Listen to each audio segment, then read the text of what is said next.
So I'm watching. Okay, I'm Yeah, watching you him watch on his stream. I'll tell you when to switch over to my stream. But you're streaming his stream. I am streaming his stream, which will cause a decrease in quality, but there's no really good way to get all of us in the audio. What a way to start. The what? Double S rank. Okay then. Yeah, no. What I'm seeing this is some. Yeah, that was a double S rank. In the What audio. a way to start. And I'm on prime difficulty here. Well, we are in the tutorial level, but Yeah, thing is, I did this same thing yesterday with Grimlock and fatigued out of my skull. Oh, and well, had my ass handed to me by those tanks. me, Grimlock, badass. Not really. He is like very hard to play. He hit like freight train, but moved like molasses in winter. All right, so since this is being streamed now and is about to be will be uploaded to my channel later, I should probably explain the nonsense that's going on. All right, as usual, I'm Gel. I'm being joined by Under the Pale, same as last time. Hoi. And also my good friend David, who is the hardcore Transformers superfan, and he has just started Prime difficulty in this game, and I said, I need to see this, so that's why I am streaming a stream, and then we're all commentating over it. Yep, and hello everybody, and good God, I cannot believe how nuts this is already. Yeah, because I spent the day at his house with us learning some of the intricacies of Transformers Devastation. I said that it has a severe case of the Mario Sports Mix, where it's actually, like, way deeper than it first appears, but the game doesn't do a very good job of explaining some of the things to you. And, namely the way stats work, which is just bizarre. But, yeah, so there's two unlockable difficulties, which is, Magnus and Prime, and on these difficulties, the enemy encounters actually change. And, yeah, the difficulty goes through the roof. It also increases the, stat cap. Like, it goes up. Stats max out at 32, level 32 normally. They go up to 64 when you get Magnus, and then all the way up to, I guess, 99 once you unlock Prime difficulty. And yeah, you're already seeing a good example of, the kind of different These enemy are completely different enemies from Warrior difficulty, like completely. Yeah, because like not even remotely the same enemies. Like it was all just fairly standard mooks. What were they, like Warriors or whatever? Yeah, mainly I believe it's the blue cars. Yeah, the blue ground soldiers and the blue and gold ground soldiers mostly inhabit the first level. Yes, and the occasional purple seekers. Yup, and now we're seeing Insecticons on stage 1, and they're relatively big Insecticons, too, because those come in many different sizes. Yeah, they come in tiny, incidentals, these slightly larger ones, and then the giant ones later on. Mm-hmm.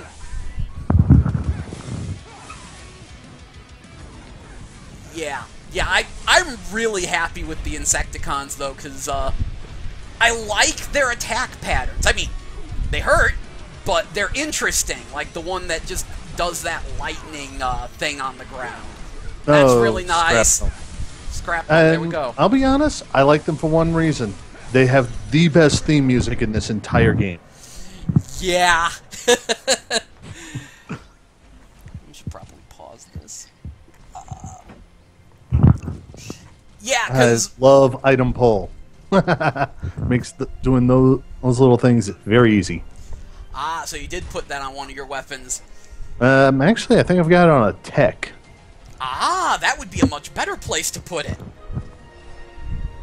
And here we go, the big green machine. well, I'm liking what I'm seeing so far. Yeah, this is nothing personal, but I can't wait for it to go pear-shaped. Yeah, I guess everything kinda does eventually. That would be the fight with Blitzwing.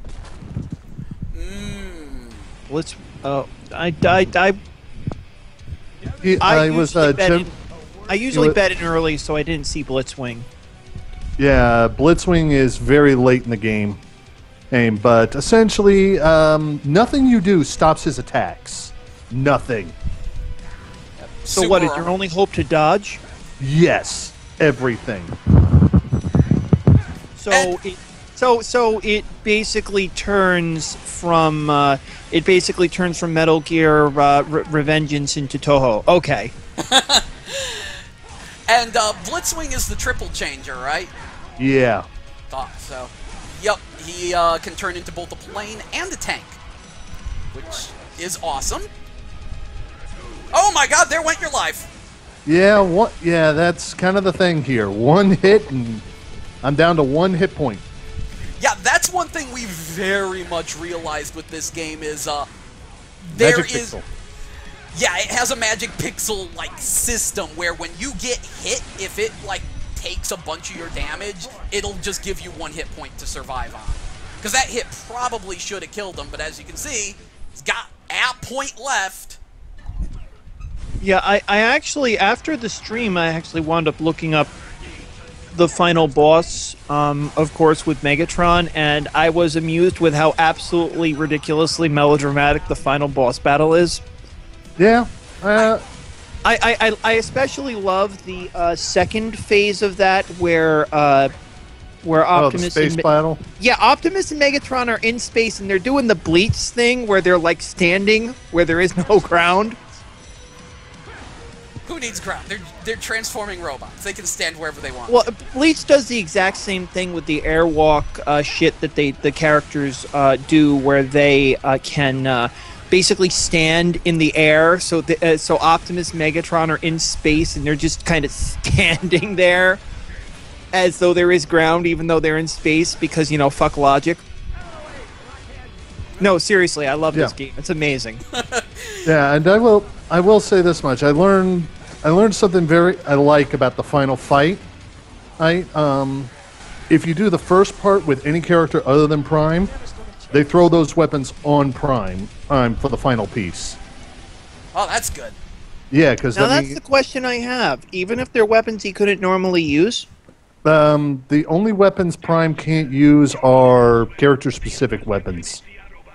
But yeah, even So then. as long as your character's specific weapon isn't your best weapon, you're fine. Okay. Right. And for me, I've got a character-specific weapon on Prime that is, right now, the best weapon I own. No, fair enough. Chances are if I owned and played this game, I would probably make Prime my main in general because reasons. He does seem to be the most well-rounded from what I've seen. Yep, not quite the fastest, not exactly the slowest, but... Ah! Yeah, that's it. That's it. We're going to use the run-through-it method. Oh my lord! This just gets horrible, doesn't it? Oh, this is tip of the iceberg. But I do love the sheer amount of checkpoints in this game is pretty beautiful. I do like games when they're ridiculously hard, but they have 10 tons of checkpoints, because literally every fight has a checkpoint at the beginning of it. You can restart all the fights. I wish more games did that. Frankly, this is going to be the I wish more games did that stream part 2. Because that was the last stream where, I wish more games did this. But I really do wish more games had more checkpoints. Not so much holding your hand, like... How do I put this? Like, if a fight has multiple phases, but they're fairly short, starting me from the beginning of the first phase is fine. If they're really long, starting me from the beginning of the first phase, not so much. Mm-hmm. The only one that comes up off the top of my head, even though that fight only had one phase, is the final boss of Clock Tower 3, where he's not really hard, but he has so many hit points that if you fuck up, you've just lost a half hour. Yeah, and he starts with 1 instant kill, and the more life he loses, the more instant kills he gets. By the end of the fight, he's got like 3. Oh, jeez. Now, they're all fairly well telegraphed, but you're going to get hit by each one the first time he does them. So, yeah, it's kind of miserable, and the only people who ever beat Clock Tower 3 are crazy people, like my girlfriend. Yeah, Clock Tower 3 is a very special game. All right, cue Megatron round 1. Oh boy, this will be fun. You're actually doing remarkably well. Well, he made it to prime difficulty, so he's going to. Well, you were like, I'm warning you, this is gonna suck. But it's like, nah, you're doing really good. I have to remember, my first experience of this was last night, and a bit sleep deprived. With Grimlock. Yeah. Yeah, Grimlock is... It's a very good thing he's the last unlock in the game, because he's apparently not bad. It's just a very unusual character to play as. Mostly because he's a grappler. Right. What was it? When you dodge, you can press circle to grapple? Yeah, at which point you immediately power bomb your victim.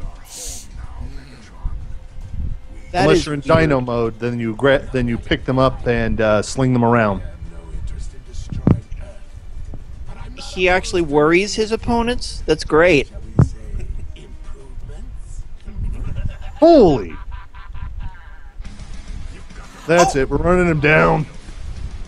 Oh, and by the way, you were complaining about the fact that Megatron doesn't turn into a gun in this game, but there is one giant gun fight. It's not against Megatron, but, what was it, Shockwave? Yep, Shockwave. Ooh! Oh yeah, Shockwave was always Megatron Light, so... The alternative Megatron. Well, it's the we don't have a lot of character design, so we're just going to do variants on them. But then again, a lot of the characters are just variants on each other, and I am actually Gen 1, I'd give you that. Late Gen 1, no. Well, I'm probably referring to early Gen 1 then, because well, don't take anything I say too seriously. I'm 37. I haven't gone back and watched G1, even though I probably could and should have. And my exposure to G1 is extremely patchy. So, good news on that, though. Sci-Fi Debris, he's rebuilt his site and he's started reviewing Gen 1. I know. I'm subscribed to Chuck on YouTube, so I've mostly been following his new stuff.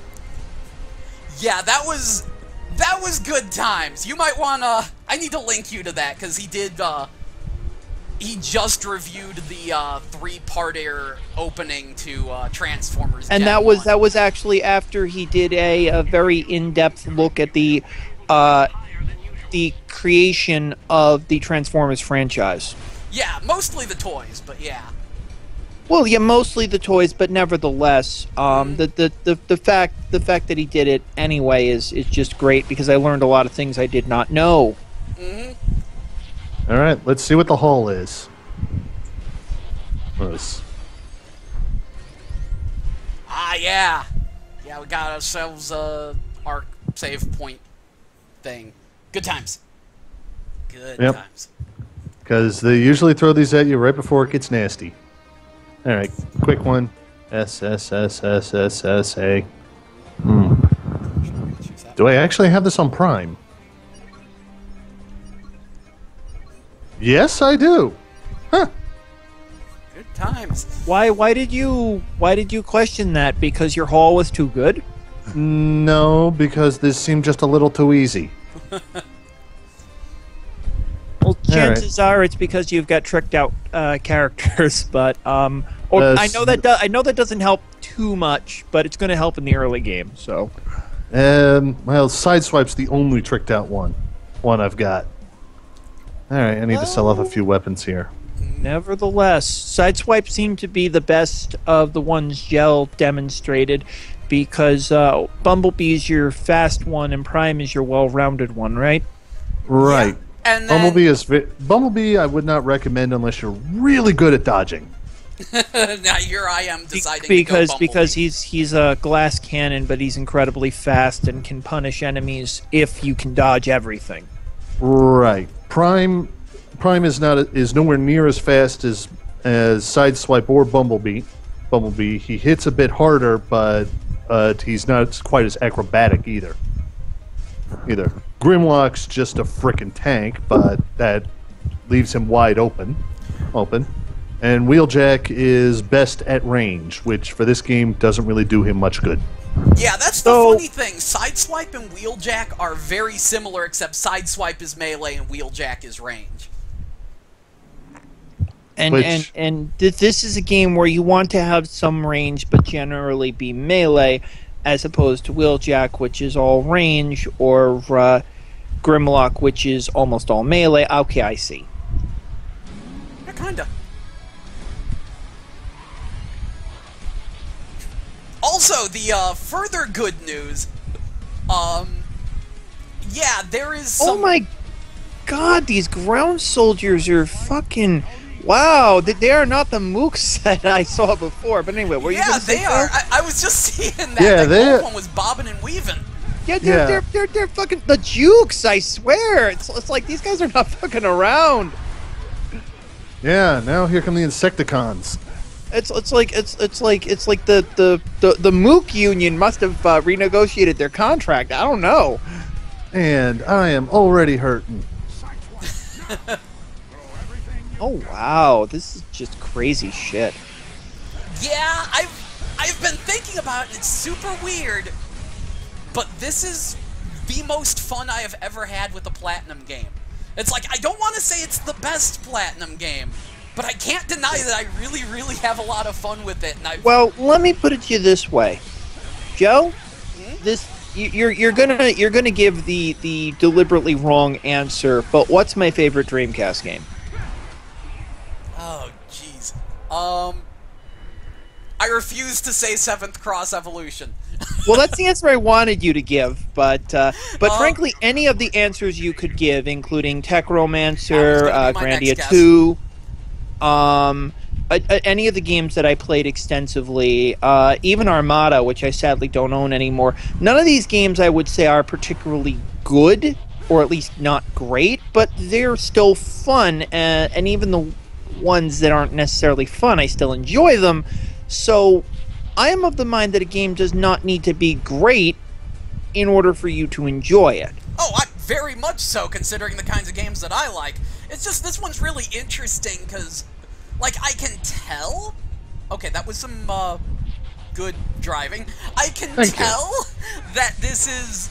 that they've very much...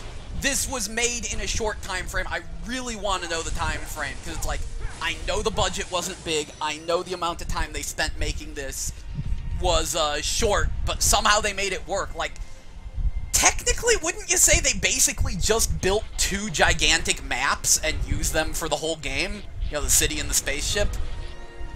Yeah, pretty much. What's wrong with that? It's an arena-styled brawler. Well, here we go. This is about to hurt. Oh boy, bring on the pain. Oh yeah, that's right, the bonus missions.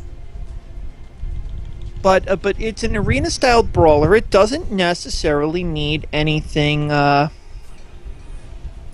that strong or compelling. Just or at least it doesn't need particularly large areas. It just needs areas that are good to fight in. Well, it's just needs a bunch of enemies and some good bosses, and there you go.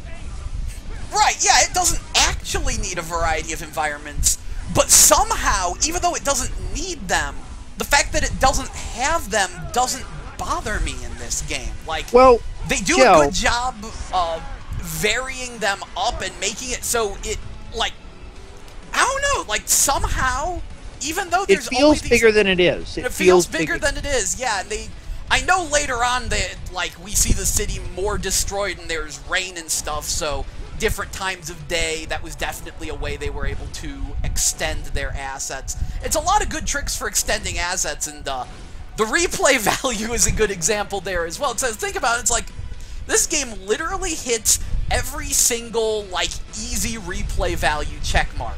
Number 1, multiple playable characters.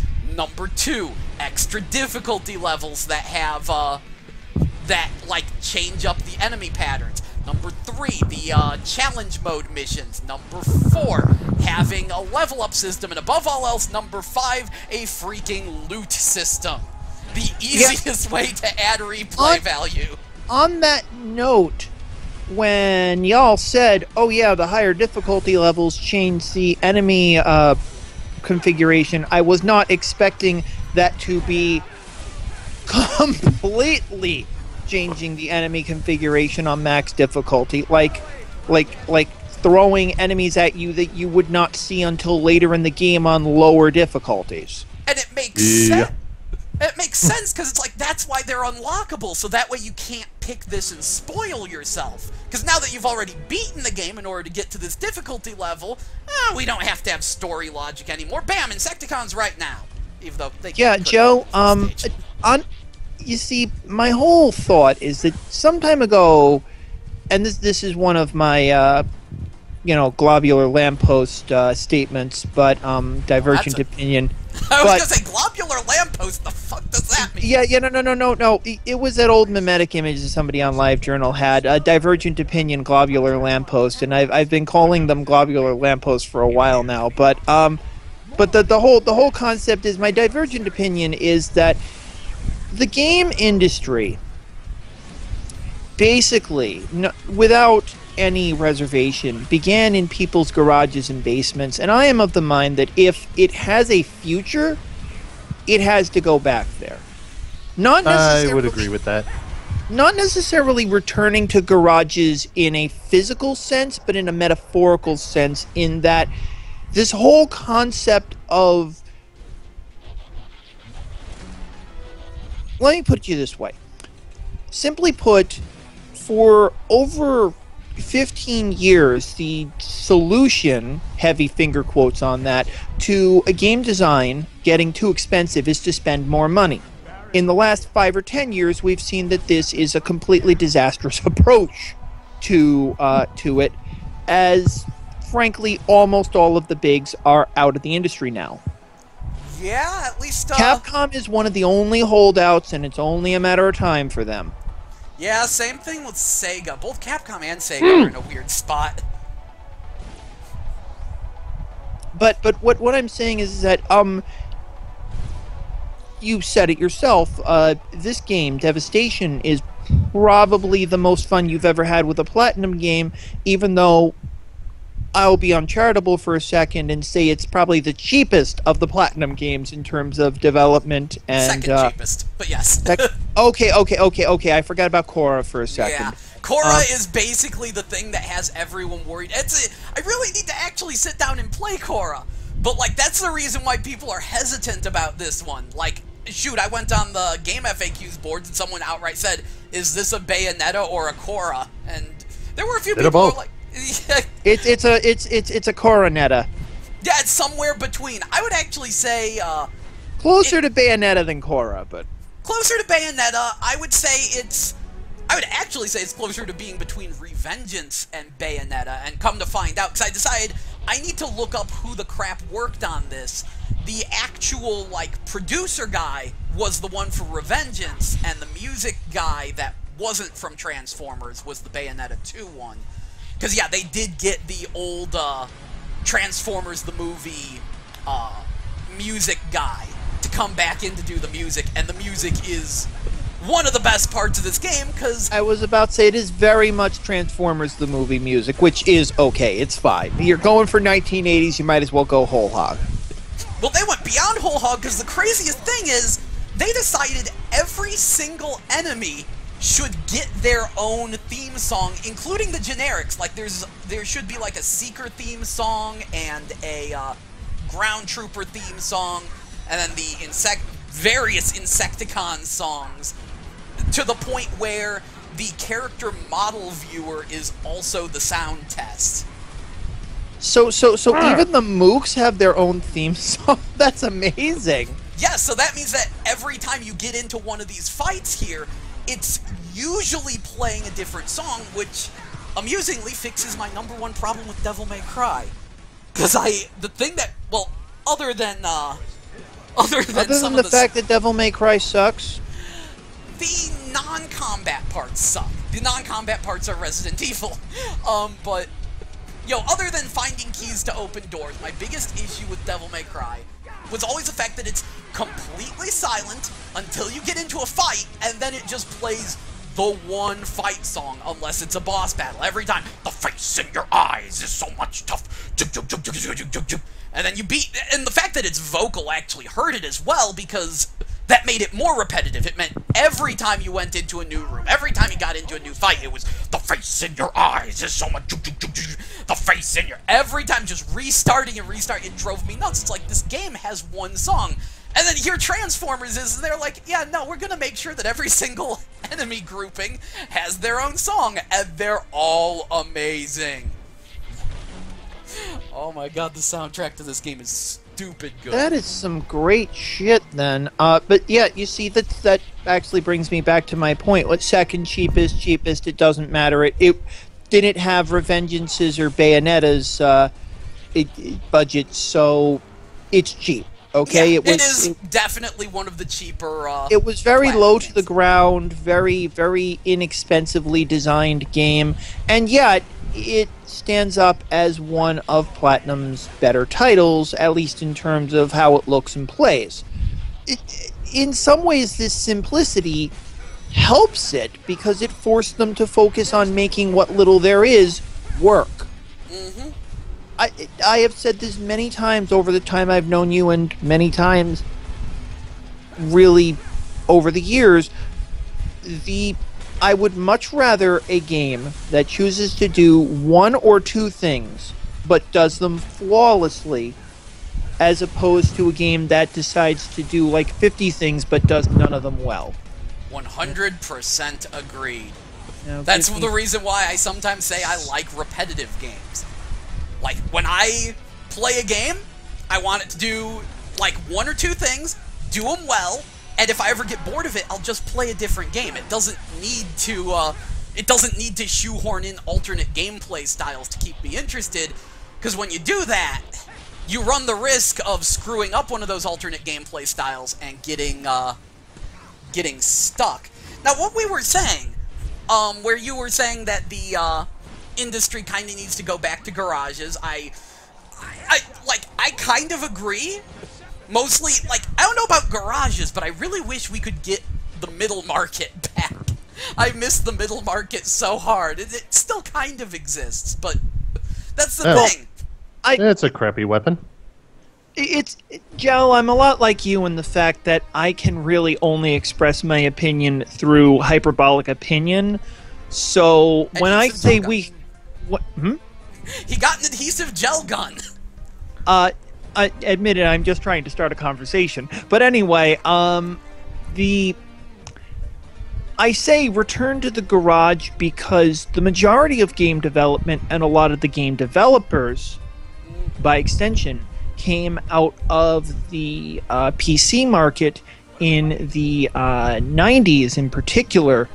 And a lot of these guys were literally people working in their basements and garages.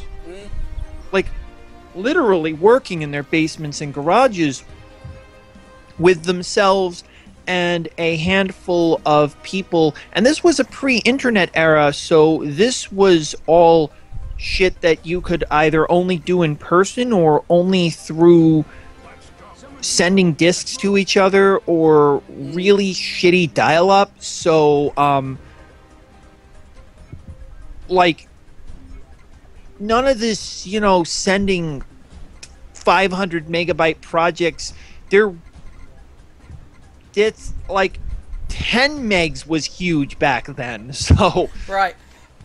By the way, Horseplay just showed up in the chat, and he says, also, solid gameplay is the ultimate replay factor. Too many games put too much stock in first impressions, which really fucks up repeat playthroughs. Yeah, I can kind of agree partially. Like, I remember one of the things that Shigeru Miyamoto said about the design of Star Fox 64 was that, like, the first 5 minutes of gameplay are the most important, because you do have to have a really good first impression. And I do agree with that. To be fair, this is not a new problem. It is not a new problem, because back when I had more time than I did sense, I was playing a lot of games on MAME, and I played almost everything that emulated at the time, almost everything. I had a lot of free time. And the long and the short of it is I played many games where the first stage or the first couple of stages were the best part of the game. And then after that, it just goes right downhill. You know, just the enjoyment just shoots through the bottom of the graph and just so it's not a new problem, but yes, too many games focus way too strongly these days on first impressions, on getting you in there, making you want the game enough that you buy it, and then you realize it's just not a very good game. So, yeah. Anyway, give me a sec. I'll be right back. I gotta do something. Yeah, so I'm seeing a bunch of crazy weapons while he was talking. Namely a Galaxial launcher? Grimlock's gun. Ah, and then there was a solar something or another. Devastator's gun. Ah, that was the one you were saying was crazy. Yeah. Although I did find something... I found out something interesting about Megatron's gun. You know those purple shields the enemies use? Uh-huh. It comes with one. Oh, wacky! Wow, what would happen if you put that on Wheeljack? I did. It's beautiful. So, but did you try doing double shields? Actually, yeah, the purple shield overrides the white one. Huh. It seems almost like a downer for Wheeljack, since, you know, that's his special ability. Oh, no, the purple one's stronger, so... Right, but it means that his one special ability is kind of nullified by that gun. Don't let him escape. Already on it. And now we wreck the Megs. Indeed. I should probably explain the colors to people. Come to find out, and I found out I have this too, this game did have a pre-order bonus of alternate colors for for 3 of the characters. And yeah, it's Nemesis Prime, Gold Red Bug. Alert and Gold Bug. Yeah, Red Alert and Gold Bug. Now, is Red Alert actually supposed to be a different character that used the same mold? Yes, that is exactly what he is. Gotcha, okay. Meanwhile, Nemesis Prime was... isn't that the Mirror Universe Nemesis? Shattered Glass? No, what Nemesis Prime is, he's either an evil clone of Prime, or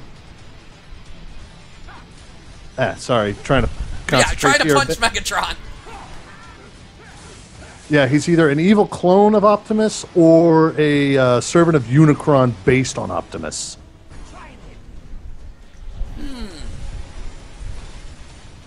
Good to know. And then, yeah, I just found out that Goldbug come on! Literally upgraded Bumblebee. Now that's just crap. I got Megatron down to a sliver, and it won't go down. Oh, yeah, wow. I thought that there was a thing where you could kill him in this. Nope. Okay. Yeah, I got him down to a sliver and then laid into him some more, and he didn't go down. Damn. Well, if you beat him up enough, you do still get items, which I saw you get. But yeah, he has to last to the wrestling ring. I should probably just start working on hooking up my Japanese PS2. Because, and we're back, just in time for the G Gundam fight. It kinda is. Well, it's not a cage that surrounds the entire Earth, but that's okay. Yeah. Not everything needs to be. Yeah. And now we're gonna run Megatron over. Yeah, no, Repeat. I love this fight. I love this fight when Yao was playing it, and I still love this fight. Yeah, I was going to start playing to show you the Soundwave boss battle, because of course I got into that right after you left, and it's like, I'm going to restart the stage just so you can see it. But, looks like David's just about there anyway, so we'll just see him take on Soundwave. Yeah, Oh sorry- no, sorry. we got the Constructicon rematch first. Remember? Oh yeah, of course, but... Yeah, oh god, where you have to fight the Constructicons separately, and then you have to fight them together, and oh god, yeah, that was crazy. And I can only imagine what it's like on Prime. Okay, so Megatron's patterns don't seem to change that much between this and the... Oh wait, is he already fighting as hard as he would in the final battle on lower Nope. difficulties, or No. Nope. not even close? Okay. I don't remember that pink spray, but maybe that's just because I didn't give him a chance. Well, I've seen him do that in the playthrough of the final battle I saw, but Yeah, he does it occasionally in the final battle, but it's not one of his go-tos. Yeah, A rank, not bad. you are fucking tearing it up. I swear. What? Why is Sideswipe turned silver? Oh, I put on the Red Alert costume. Yeah, Oh, come oh. to find out, there were pre-order bonuses, which I also have. I just didn't look at my receipt. That gives us alternate colors for Sideswipe. Yeah. Pre-order bonuses are Pre-order bonuses. I'm not even gonna call them a cancer because they're not really killing gaming. They're just a really ugly mole that just needs to be like lasered off. Well, it depends on the nature of them. Some I approve, some I do not. Yeah. What went down with Deus Ex recently was definitely a hell no. Yeah, I'm glad they took that- that back. Yeah, that is one of the few good things I can say about that nonsense is that they took that back and they're like, okay, if you pre-order, you get all the pre-order bonuses. Sorry, we'll just release the game 4 days late. Our bad. Yeah, that maximum tier, and I'm with Razor Fist on this one. What they're actually saying is if enough suckers don't buy the game, we're going to release it 4 days late. Yeah. That's just... And I it's don't even Secticons in the wanna- tunnel. I don't even want to get into Deus Ex fan base divided because just fuck that pre-order, and it's probably not even the developer's fault. Just fuck the pre-order bonuses. Yeah, this one I can't complain too much about, and I'm sure they'll offer it for regular download eventually, but yeah, it is literally just I was about alternate to say early unlocks I'm okay with, or cosmetics only I'm okay with. You know, like it's a cosmetic you either would unlock much later or can never unlock unless you have the pre-order bonus. Okay, not fond of that, but if it's only a cosmetic and has no gameplay impact, then That's I'm pretty fine. much what these were. Yep. Yeah, no, then I'm fine with it. I am not such a bitter grognard that I would complain about what is an otherwise sensible approach. It's just that I couldn't even name any offhand, but I've seen pre-order bonuses that just make me grind my teeth. Yeah, actually the most awkward one, it's not a pre-order bonus, but it's a first print run thing, is definitely what's going on with Rodea the Sky Soldier. Basically, And here we go. yeah, yep. But yeah, Token Scrapper. You know, I was always confused which one of these two was actually in charge of the Constructicons.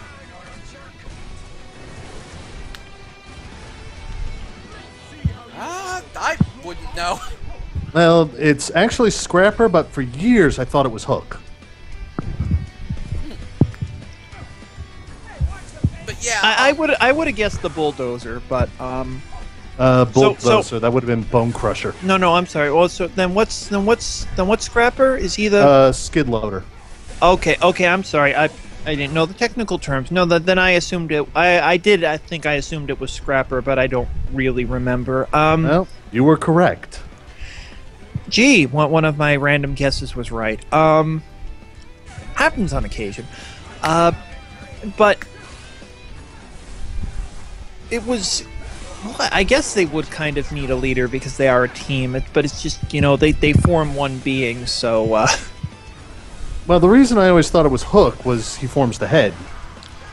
You would kind of think the head would be the leader, I guess, but... Yeah. Yeah, no, instead it's the left foot. That is just so weird. One down.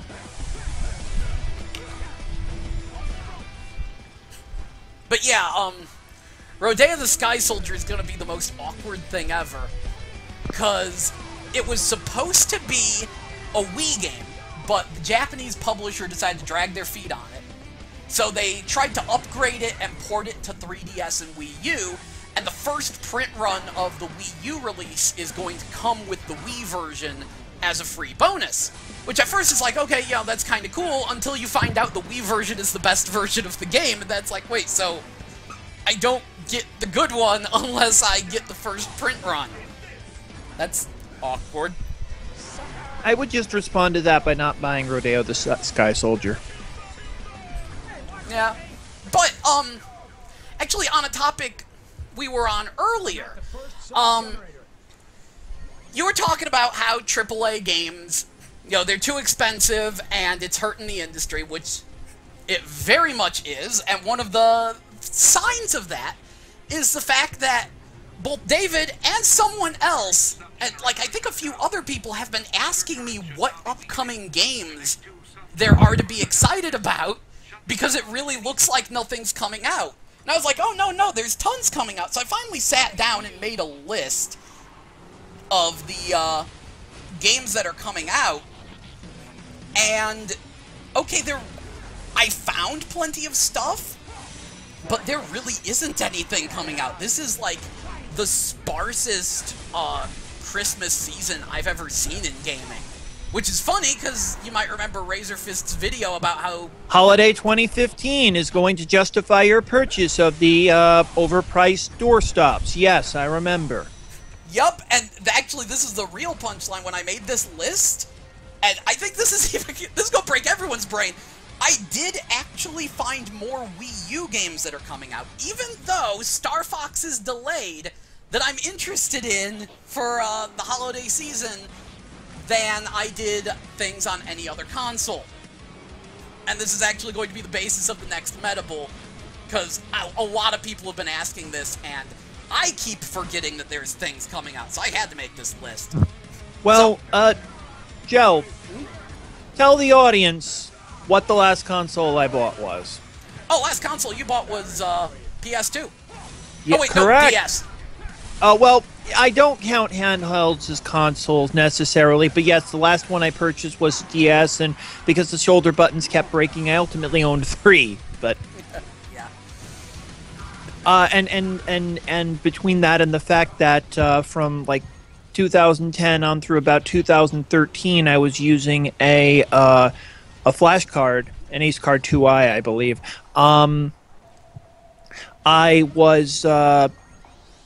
was playing DS a lot, and but you know, I never got a Xbox. What is it, 360? Yeah, and you didn't get a 360, PS3, Wii, or an Xbone, PS4, or Wii U. Yeah. Which, the funniest thing is, you are so not alone. So many of my friends that I have met through gaming are in a very similar situation. I know that where you know... they've sat out the last, now 3 console wars? I think it's more 2, but yeah. Cause... I know, the Eno user, he didn't purchase a 360 or a PS3 or an Xbox One or a PS4 or a Wii or a Wii U. He's stuck with the PS2 and has just been playing Final Fantasy 12 over and over again. Well, Final Fantasy 12, Diablo 2, he did get a 3DS, so some stuff on that and the regular DS, but yeah, mostly Final Fantasy 12. And, although he is looking into stuff, because, you know, Guilty Gear's back, and he's the Eno user, and he'd like to use some Eno now that she doesn't suck again. Because apparently, Accent Core was the worst thing to ever happen to Eno. And Guilty Gear in general. His reason... this is all secondhand, but his reasoning was Accent Core added in, like, a sort of half super move. I forget what they're called, but they take half a super meter and they're a special strong move. They're like a mini super. And which makes them more useful than actual supers in Guilty Gear, and thus it completely changed the tiers based on who had these good moves. Yes, I remember you telling me this. Yup. So that happened, and thankfully... Although, this is going to sound a little mean, so nothing but love for you, baby, but that's kind of the opinion I expect from someone who spent 10 years in practice mode. Yeah? And he is... The worst part was that his secondary was Bridget, who also got, like, stupidly nerfed, so he was double screwed. And it was like, oh, that really sucks. Anyway, I should probably get on with this. Oh yeah, good, this fight. I'm glad that I'm not the only one that has trouble with this fight. Oh no, I just got completely cheaped. Wow, you got punked by these bastards. Oh wow, yeah, no, oh wow. There went the everything. Yeah, I got hit and then knocked into Mixmaster's crap. Wow, this fight just sucks. I mean, I'm sorry, Joe. I just thought you were doing badly. No. But no, this fight sucks. Yeah, this is a Long Haul hits hard. Mixmaster's a bastard. And this also answers your question of why would they ever uncombine? The answer is because honestly, they kind of are stronger uncombined. And they want my last auto repair. All right, restock. Try again. But yeah, And Long Haul hits me once, and it knocks every last hit point I've got out. yeah, that seems to be a thing. Long Haul is the heaviest heavy hitter, and then Mixmaster's just a dick. Yeah, no. What the heck was? This does in fact answer my question of why would combiners ever decombine? So. What's up? You're laughing at something. Yeah, that is Monstructor's gun. Which is Monstructor's gun? Monstructor is an extremely obscure combiner from Gen 1. He's got a great name.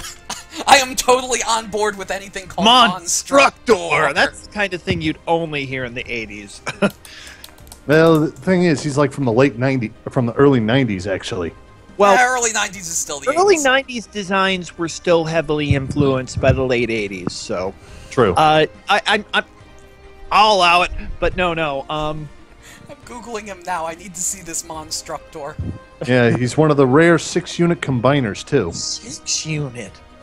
Wow. Yeah, him and Devastator, the only two of their kind. Monstructor... Pretender monsters. Yeah, some of the later combiners they went to town with. In addition to being combiners, they're also pretenders, so you have to deal with Monstructor and the 6 pretender shells that come with him. Okay, let's see. That's kind of scary. Yeah, because you're facing one giant mechanical monster and then 6 smaller ones. Who are also giant. I'm looking him up on the on one of the wikis right now. Decompose. The Transformers wiki is one of the best wikis ever. TF Wiki tends to be one of my favorites. Oh, I love these names: Ice Pick, Birdbrain, Bristleback, Scowl, Slog, and Wildfly. I love these names. Yup. If I had known about this guy, I think I would have liked him a lot. I'm just... Actually, one that you need to look up while we're looking up Transformers, I was trying to remember which ones I had. because I don't actually have a lot of Transformers toys. I've like found out later I have a blaster, which is basically the Autobot equivalent to Soundwave. That's actually in my room right now, and I had one that was just this ridiculously garishly colored shark. And let me double check the name. Is it Underbite? Yeah, that's what you quoted me earlier. Oh wait, no, Overbite. There is an Underbite and an Overbite in Transformers. Overbite. Overbite is a very garishly colored shark and is apparently also a combiner. So go look him up. Look at these colors. He's beautiful.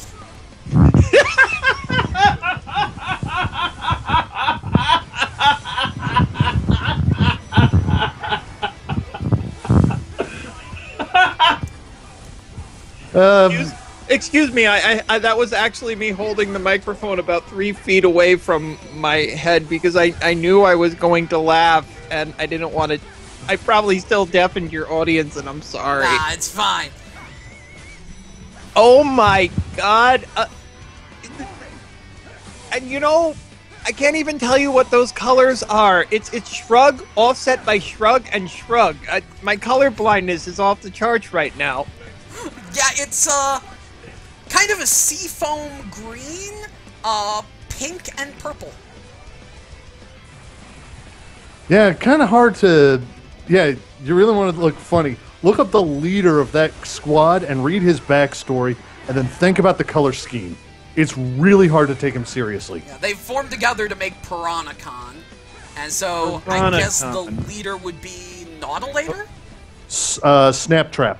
Snaptrap's the leader, okay.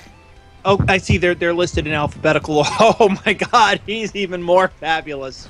Well, the reason I say it's hard to take him seriously is read his backstory, what he is and what he's known as, and it's like with those colors, I don't see it. If asked what 3 words would best describe himself, Snaptrap would likely answer Unstoppable Killing Machine, and then try to eat your brains. He truly earned his nickname of Butcher of the Bogs when he massacred an Autobot regiment in the toxic sludge swamps on Cybertron. As powerful as he is deranged, escaping Snaptrap is impossible, and defeating him is even harder. While his Seacon underlings all share a unanimous love of the hunt, Snaptrap prefers the capture and gutting of the prey. Fueled by an unquenchable bloodlust, even his fellow Seacons know to tread lightly in his presence, as even the slightest offense can invoke Snaptrap's psychotic brutality. And yeah, and with those color schemes, can you really take that backstory seriously? No. he is No, tough. it is one of the most ugliest. Basically, not even Shrug. My colorblindness is telling me no. Denied. I'm basically getting a 404 error on those colors. It's like, what? 404, color not understood. Yeah. Well, my color blindness is not particularly bad. It certainly doesn't interfere with my day-to-day life most of the time, although sometimes I have to hold something to one of my coworkers and be like, excuse me, what color is this? It's green, Justin. Oh, good. I was just wondering. And there's the bulldozer we were talking about earlier. Oh, okay. But wow, yeah, those colors, I can't... And go look up what the Piranhacon toy looks like. Their combined form. That is... It was 1988, can you tell, is the caption. And yes, I can tell it was 1988. That's the neonest motherfucker ever. Do you really want an eyesore? Look up the Generation 2 Stunnicons. You're right, Transformers Wiki is best wiki. It was 1988, can you tell? Okay, Stunnicons... Red Lobster's Ultimate Feast. Oh God, you guys are crazy. Oh, I love my geek community. They're fun. They're fun people. Generally speaking, geeks are some of the coolest people. At least when they're cool people, they're the coolest people. But when they're not, Yeah, There's- well, when they're not, but let's not dwell on the bad apples. I don't believe bad apples should be used to judge the whole bushel. So what are we looking up again? What The Generation 2 Stunicons. Stunicons. Yeah. Okay, so let's see if I can even find this. Yeah, I've seen The toy was never released, but there are a few prototypes still floating out there. Yeah, I only see it at the bottom of the Gen 1 Stunicons page. Roads. Well, we're going. We don't need roads. Oh God. But yeah, go down to toys, and yeah, I've Boy, got- it's Gen 1, Gen 2. Okay. that is wonderfully garish. Yeah. Yeah. The Gen 2 took the Gen 2 toys were amongst some of the most flamboyant uses of neon I have ever seen. You know. Oh my God. Can't talk. Too busy laughing at garish color scheme. Oh God, these two are just hideous. Doesn't even begin to describe. And you know what the sad part is? I What? can actually see these colors, and I wish I couldn't. Oh, and here's the crazy thing: they're re-releasing the Combiner Wars Stunicons in those colors. Any Oh, my- particular reason? Because that color scheme never got a launch, but they're also doing the same with the Protectobots, the Combaticons, and the Aerial Bots. Now, I'm going to ask a question that's probably going to sound more than a little rhetorical, but were there really that many combiners? Holy shit. 3 Autobot, 7 Decepticon. 7! I didn't even know there were that many. And wait, are these ones that have existed in the past, or are these the new ones they've made? No, that's just Gen 1. You want the new ones, the Autobot Combiner list has gone up by 2, and we have 1 new Decepticon as well. So 8 Decepticons. And the Autobots are now at 5. No, I have a question for you. It just, I don't know if this question has an answer, but are there like 7/8 Decepticon combiners because they were successful or because they failed and they just kept trying the same thing over and over again? Depends on what continuity you're talking about. In general, it tends to be the Decepticons pioneered the tech. That's why they have Devastator, who was the first combiner. And after that, it was the next 3 combiners were complete failures, and then they kept going until they got Predaking. Which I guess was less of a failure. Predaking is, in lore, the biggest, meanest, and toughest of all combiners. And one of the most beloved because he looks like Gao Gaigar. Correct. Fair enough. So basically they had a big success, a huge success, a couple of significant failures, and then they just kept trying until they got the world-destroying monstrosity known as Predaking. Okay, I gotcha. Yep. The latest edition, Galvatronus, no clue where he came from. Galvatronus? Yep. Is that some kind of fucked up combiner involving Galvatron? You what, mate? Actually, the centerpiece is Cyclonus, Galvatron's right-hand bot. That sounds horrifying.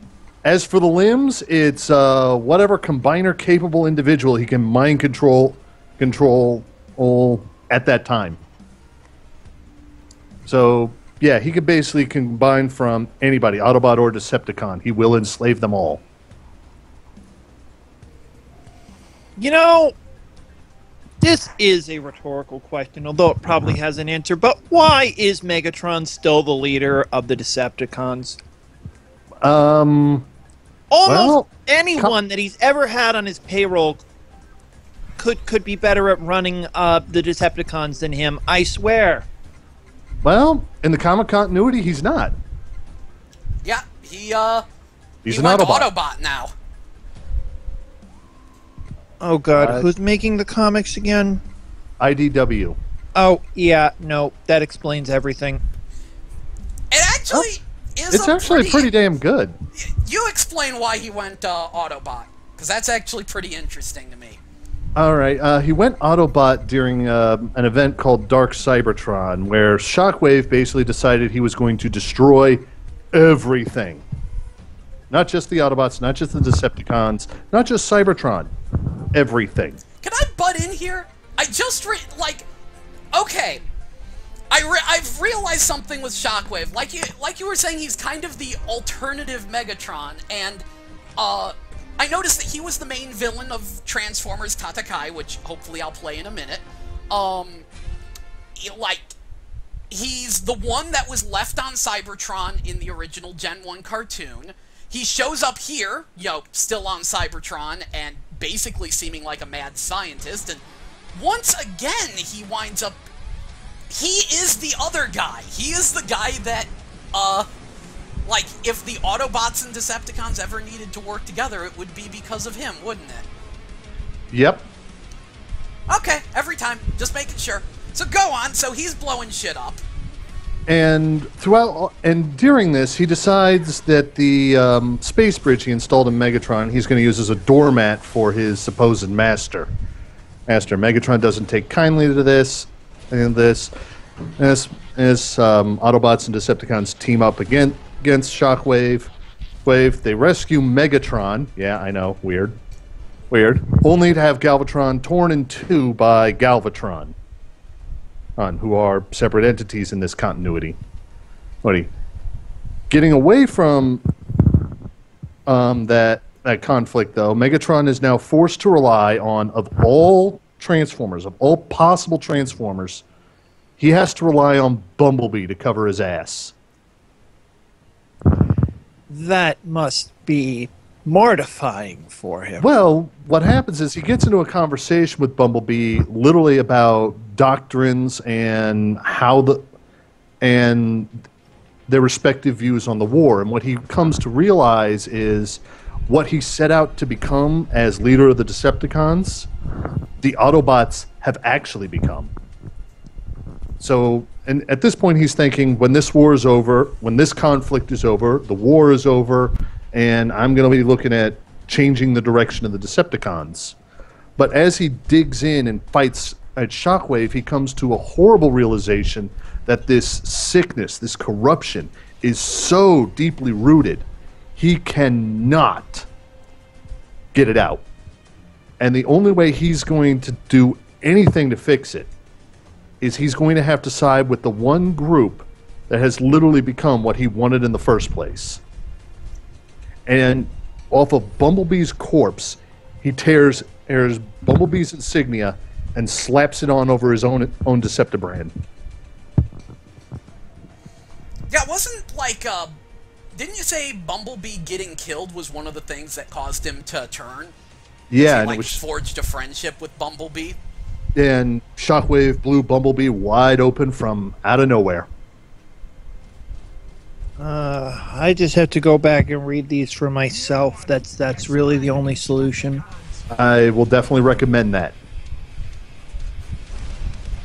Though I will say this much, if you get into the More Than Meets the Eye comic, look up Tarn. Tarn? Yeah, Tarn. He is the leader of the Decepticon Justice Division. At this point, a comic-only character. But he is a nasty freaking Decepticon. Even more so than Megatron. Okay, so that actually, strangely enough, answers my question. Why is Megatron still the leader of the Decepticons when he's so bad at his job? Answer, at least in the comics, he isn't. Okay, then. It very much depends on which continuity determines how bad at his job he is. And wow! I actually looked up Tarn. That is a fantastic design. Yeah. Fans have some theories as to who he actually is, but we're about to find out here in about 2 months, so I'm not going to spoil it. Yeah? But right now, he's one of, I'd say, the 3 individuals proclaiming to be a leader of the Decepticons. The other two being Shockwave, Soundwave, and Galvatron. Oh my god. If that's what he really looks like, that's actually kind of badass. You mean his face? I think we mean everything. Like, I like the way he has the tank tread shoulders. Well, here's the thing. Everything but that face is, in fact, who he is. The face is a mask. Well, then I just mean his body, although the face with the kind of fusion of the Decepticon insignia and the Gundam head wings is actually kind of badass too, but the body, actually, I am fairly fond of the color scheme, drab purple notwithstanding. The tank tread shoulders are excessive but still look pretty cool. The gun, well, it's a big gun, you know. That's you how gotta you know. have a big gun when you're a big robot. Yeah, basically. Otherwise, you're kind of doing it wrong. Well, you need a big something. You need a big gun, a big sword, a big hammer. You need to maximize your bigness somehow. Well, at one point, Tarn was literally Megatron's biggest fanboy. Literally committed every word Megatron ever said, everything he ever wrote to memory.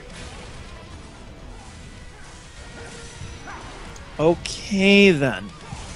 Also crazy, he is the only guy I know who can actually literally talk you to death.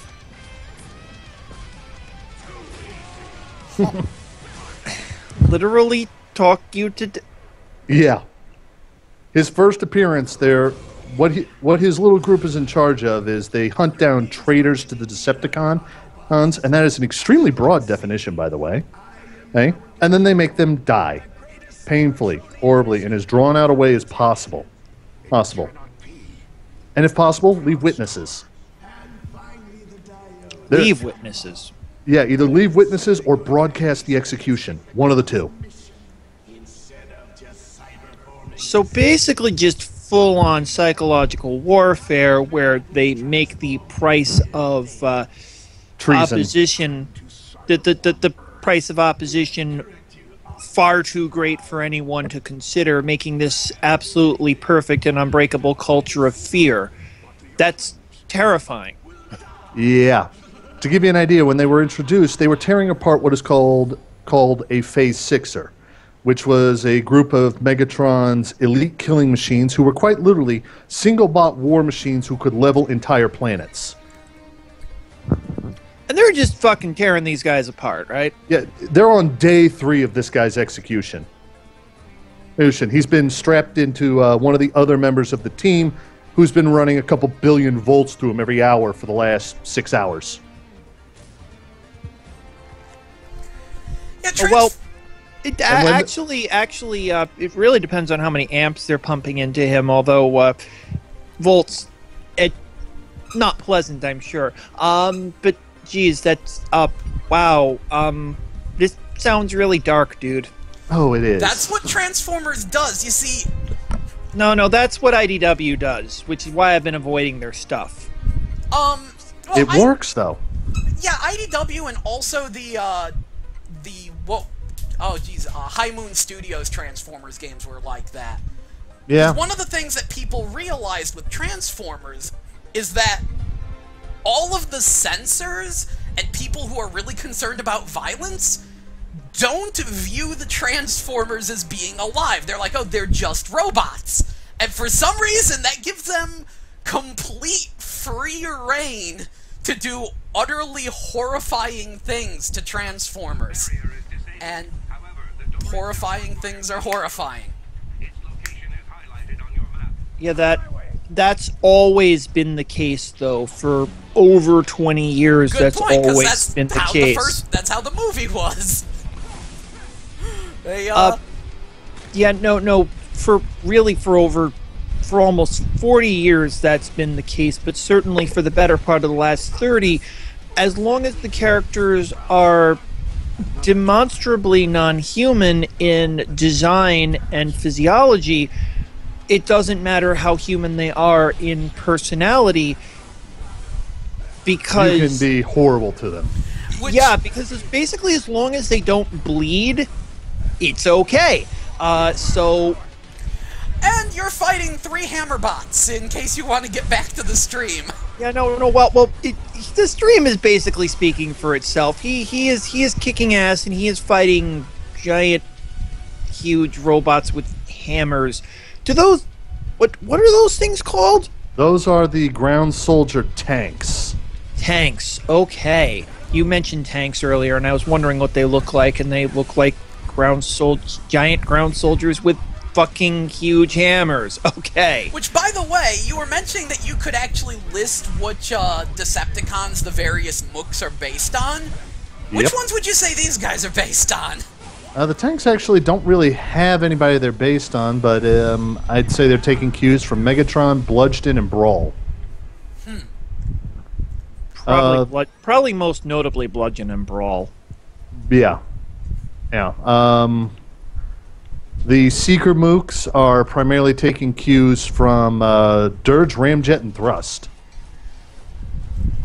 And the other 2 ground pounders are, well, the Transformers equivalent of Beavis and Butthead, Runabout and Runamuck. I love these names. Transformers does have a fantastic naming scheme, And even if sometimes they get confusing. You know, you've got your underbite and your overbite, your sideways and your sideswipe, your shockwave and your soundwave. Your runabout and your run amok. Run about and run amok. Yeah. Shockwave and soundwave. It never ends. But when there's also Overkill, so...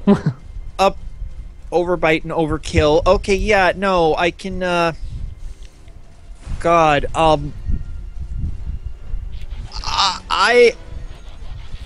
I told myself I was never going to be my parents in terms of being dismissive of the franchises that the younger generation enjoys, even though I don't necessarily understand them. But I realize I don't even understand my own franchises sometimes. So yeah. But yeah. Getting back to what we were saying about about things that aren't human being able to be utterly horrible to them. You know, as you know, that was one of the things that really irritated me about the 360 Turok game. You know, humans just get stabbed, but the dinosaurs, the amount of brutality they give to dinosaurs actually made me uncomfortable and feel sorry for the dinosaurs. It didn't help that the characters were terribly written, so by the end of everything, I'm just rooting for the dinosaurs in that stupid game. But what I find really interesting in this game was in that final battle with Megatron, is the fact that Megatron basically says what we just said about the Transformers about humans, where he's like, he doesn't view flesh and blood as actually being alive. It's a byproduct at best of gears and steel. It's like, that's weird, and I know that it's a hard thing to comprehend, but I kind of like that as a justification for being a bastard. Well, it's life arguing life's perspective. From Megatron's perspective, techno-organic life, living machines like the Transformers, are the only things that are worth being alive, being regarded as being alive. He's unwilling or incapable of viewing Optimus's perspective that free will is the right of all sentient beings and all other lovely things that I hope they haven't spent much time deconstructing. They haven't. Oh, good. Then at least I can sleep easy knowing that Optimus is still Optimus. But anyway, but yeah, no, that Megatron either won't, probably more won't than can't, but can't or won't embrace Optimus's perspective that living creatures are living even if they're not what he regards as perfection. But, you know, Megatron's a bastard, so... Yeah. Especially considering this is very much G1 Megatron, he's a bastard. Yep. Megatron doesn't understand it anymore. Gee, I was gonna say something else. We can use that Um, to our advantage. Crap, what was it? Either way, yeah. I'm still taken aback at how beautiful the environments in this look, by the way. Yeah, this was some very good art design. It's very much got that flat shaded style of the 1980s. And transfixed again. Ugh. Oh, by Yeah. the way, Horseplay has been commentating, and unfortunately, I haven't been addressing the stuff he's been bringing up. He says that he could have worded his point better, but what he meant is that a solid gaming experience takes a backseat to moving units nowadays. Pre-orders are pushed because they are theoretically guaranteed sales. Gotta move those units. Yeah. Yo, as a lot of people say, video games are a business, but at the same time, doesn't mean we have to like it. Yes, games have to make... I think it is necessary when discussing video games to recognize that companies need to make money and understand things from their point of view, but at the same time understand what is going too far. What is doing something to make money and it's not fucking the consumer, and what's fucking the consumer. Moving on, he mentioned something about Scalebound, and I don't know when he said that, but Scalebound is... You know, Scalebound is one of those instances where the terrible main character design is really what's gonna hurt it for me.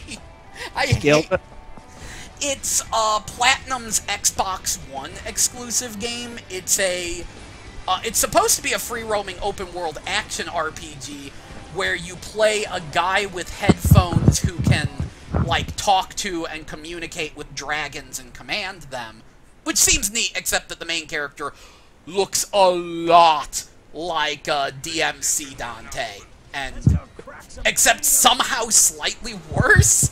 I really hate his design, and then they're like, oh, by the way, it's 4-player online co-op, and they're all the same character. I'm like, no, okay, now you're doing it wrong. Please find a way to put in 4 different playable characters, even if they all play the same. I will allow it.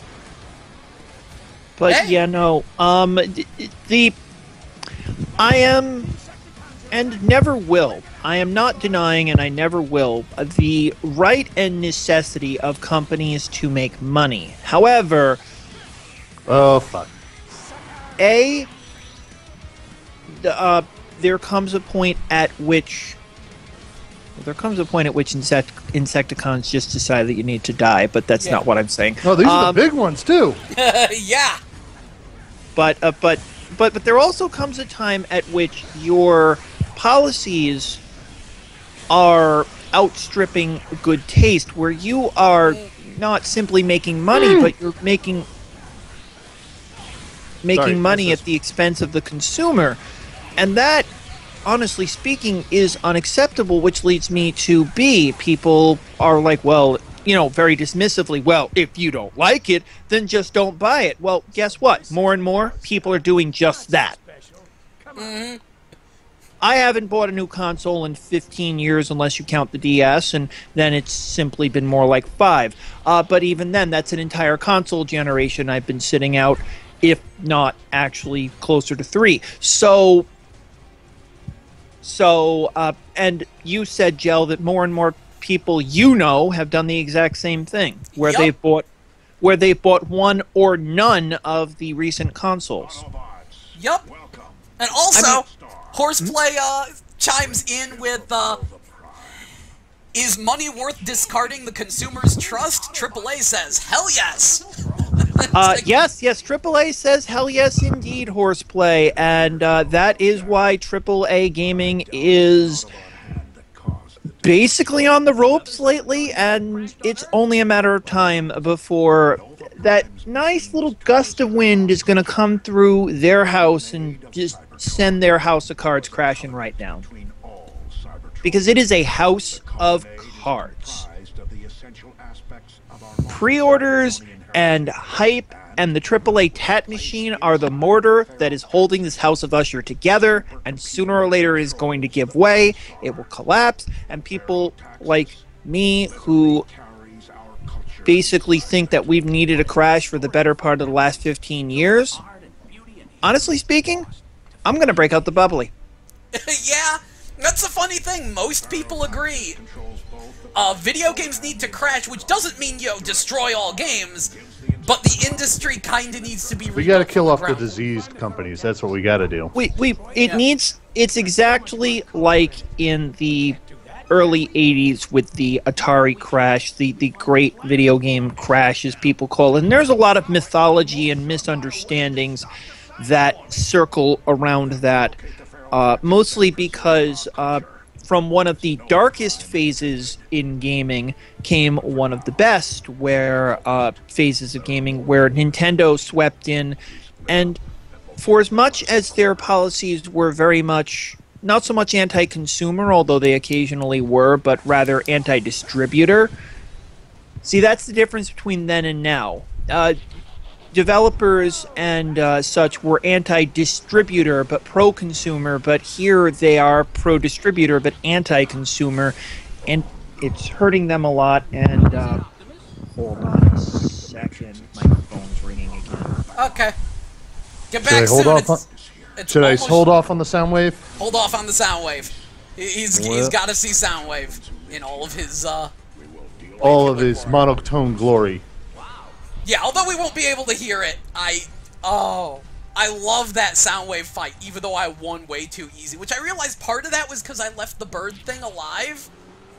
So I just kept dodging its shots and kept getting... Okay, show me Soundwave. Alright, Because I've Soundwave got a time. minute, so show me Soundwave, because I wanna see this shit. Alrighty. Yeah, I think that's the arena for him. Oh yeah, this is Soundwave. Yeah, I was very pleased with this fight. Oh, and horseplay, yeah, I mostly agree with you in that gaming was really good on through about 98 to 2005, depending on your opinion on such things. I think there were a lot of really good games coming out for the PlayStation 2. So yeah. And here's Soundwave. And here's Soundwave, and actually Soundwave was always one of my favorite G1s. Mostly because of the, what are those little fuckers he's got with him? What are those called? Oh, the tapes? Yeah, the tapes. He's got Laserbeak and Ravage with him. Yeah, but what did their class of did those tapes have a specific name for their class, or were they just referred to by their names? Referred to by their names. Tape was the name given to them by the fans. Recently, the group has actually been started to be called the Data Slugs. Okay, I don't like that name, but yeah, I liked the fact that they were basically so small and seemingly innocuous, but they basically serve Soundwave, right? Yep. Like they are basically extensions of his will. And wow, this is an awesome fight. Oh, and this is actually the easy version. There's a second one where he pulls out all the stops. Is that in a later battle against him? Yep. Okay, so this game is totally Magic Pixel, that you don't die the first time you're reduced to 1 hit point. Okay. Yeah, which I think was with the way this game works, that was a very good design choice. Yes, particularly considering I've had more than my share of incidences of getting hit for nearly everything I've got. Yup. Especially on this difficulty. Believe me, not quite related, but having been spending the last, say, 3 or so months, close to 4 months, playing Puzzle and Dragons, where if I go into the wrong dungeon, I get one-shotted. Yeah, I definitely appreciate Magic Pixel. It's also worth mentioning that you can get Soundwave's speaker gun as a weapon, and that makes me way too happy, and I need it. Drop the bass. Yup. Frickin' wub cannon. Kill your enemies with dubstep. Actually, given the decibels that dubstep runs at, that's more likely than it sounds. Yeah. Skull-crushing whoops. Yeah, I don't know. Quite literally, you could probably liquefy somebody's eardrums if you're not careful. But anyway, that was great. Y'all can continue playing for the time being. I'm gonna mute my mic because I gotta do something. Gel, set up your PS2 if we're gonna do fucking Tatakai. So Yeah, I should do that. And please also, do that. I will do that. And Horseplay says that if he remembers right, the magic pixel thing started with Bayonetta 1. I do not remember that, but I will take your word for it, because I don't remember Bayonetta 1 nearly well enough. I don't remember that from Bayonetta 1, but then again, I was too busy trying not to get my ass killed. So it might have been. It's possible. Well, I've got the Wii U version, so I'll have to pop that back open. Yeah, I still haven't even tried my Wii U copy of it. And I haven't spent nearly enough time with Bayonetta 2. That was, that first stage was surprisingly rough, though not as bad as when I tried to play Nightshade. That was an embarrassment. Nightshade went very poorly. Yeah, no, don't require me to do frame perfect dodges. I will never get anywhere. I'm not good at frame perfect dodges. But yeah. All right. Yeah, you keep going and feel free to add some commentary because I'm going to. I should probably mute my mic as well while I get this PS2 hooked up. And I tend to get a little too focused when I do this, so if anybody's got a mic, I'd be more than happy to listen to anybody. Yep. Oh geez, I remember this fight. I remember when you did this on Magnus difficulty. Yeah, this was rough there. This is just going to be nasty. Yeah, there's a whole lot of Insecticons being assholes. And now I think they were bigger. They're bigger than the last time you fought. I don't know if they're bigger. No, just the one big one. Okay. Thanks. Okay, one drops poison sludge. One shoots lightning. And the other just kicks hard. And wow, are the skeevy spam bots coming to your stream? Yeah, they are. I always have a little bit of a morbid curiosity about where those links go, but I know it's nowhere good. Makes me wish I had a sacrificial computer. Someone did that once. Have you ever gotten the scam where someone calls you up and says they're from Microsoft tech support and that your computer is throwing up error messages? Yeah, twice. Only twice! We get it! Oh, the last one was hilarious.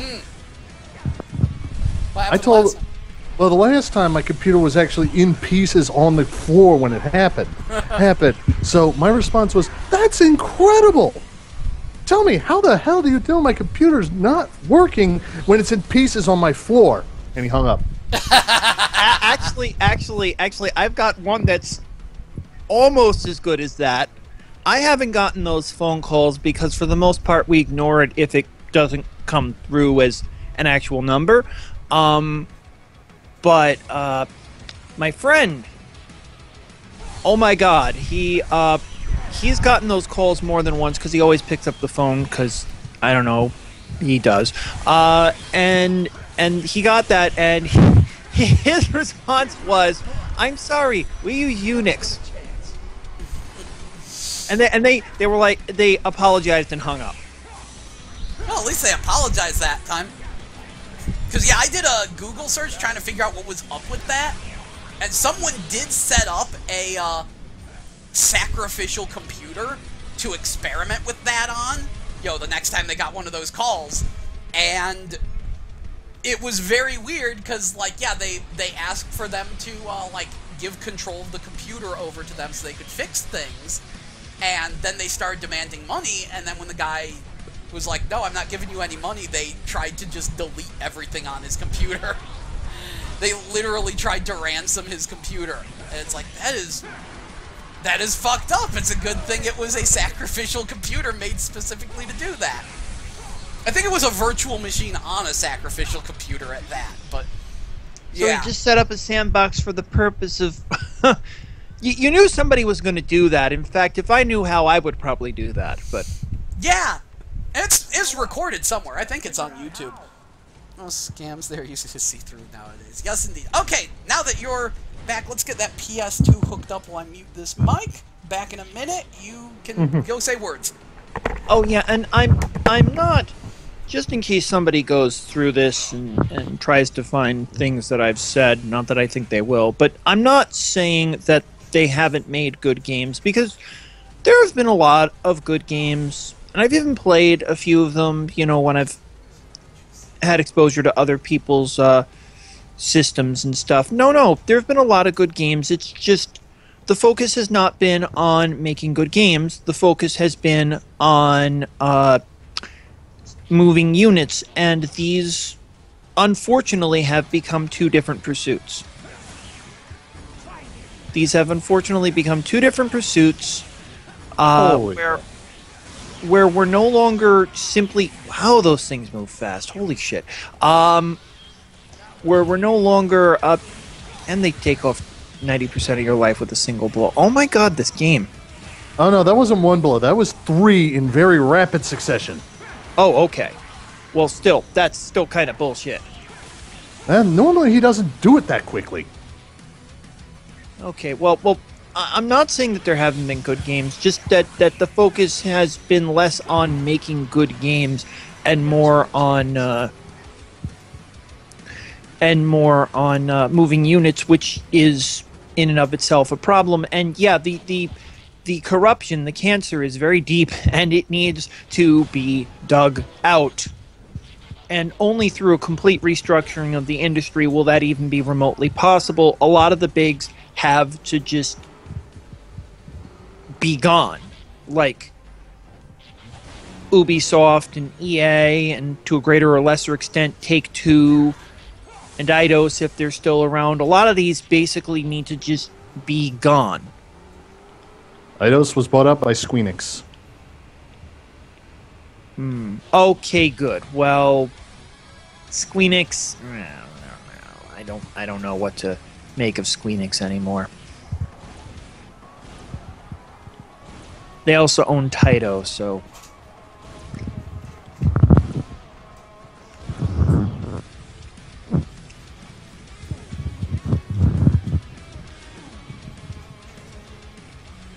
I'm asking for the impossible. Well, at the time the Atari crash happened, I'm pretty sure there were plenty of people who said that a complete failure of the game industry would not have been possible, and yet it was. And it clearly happened.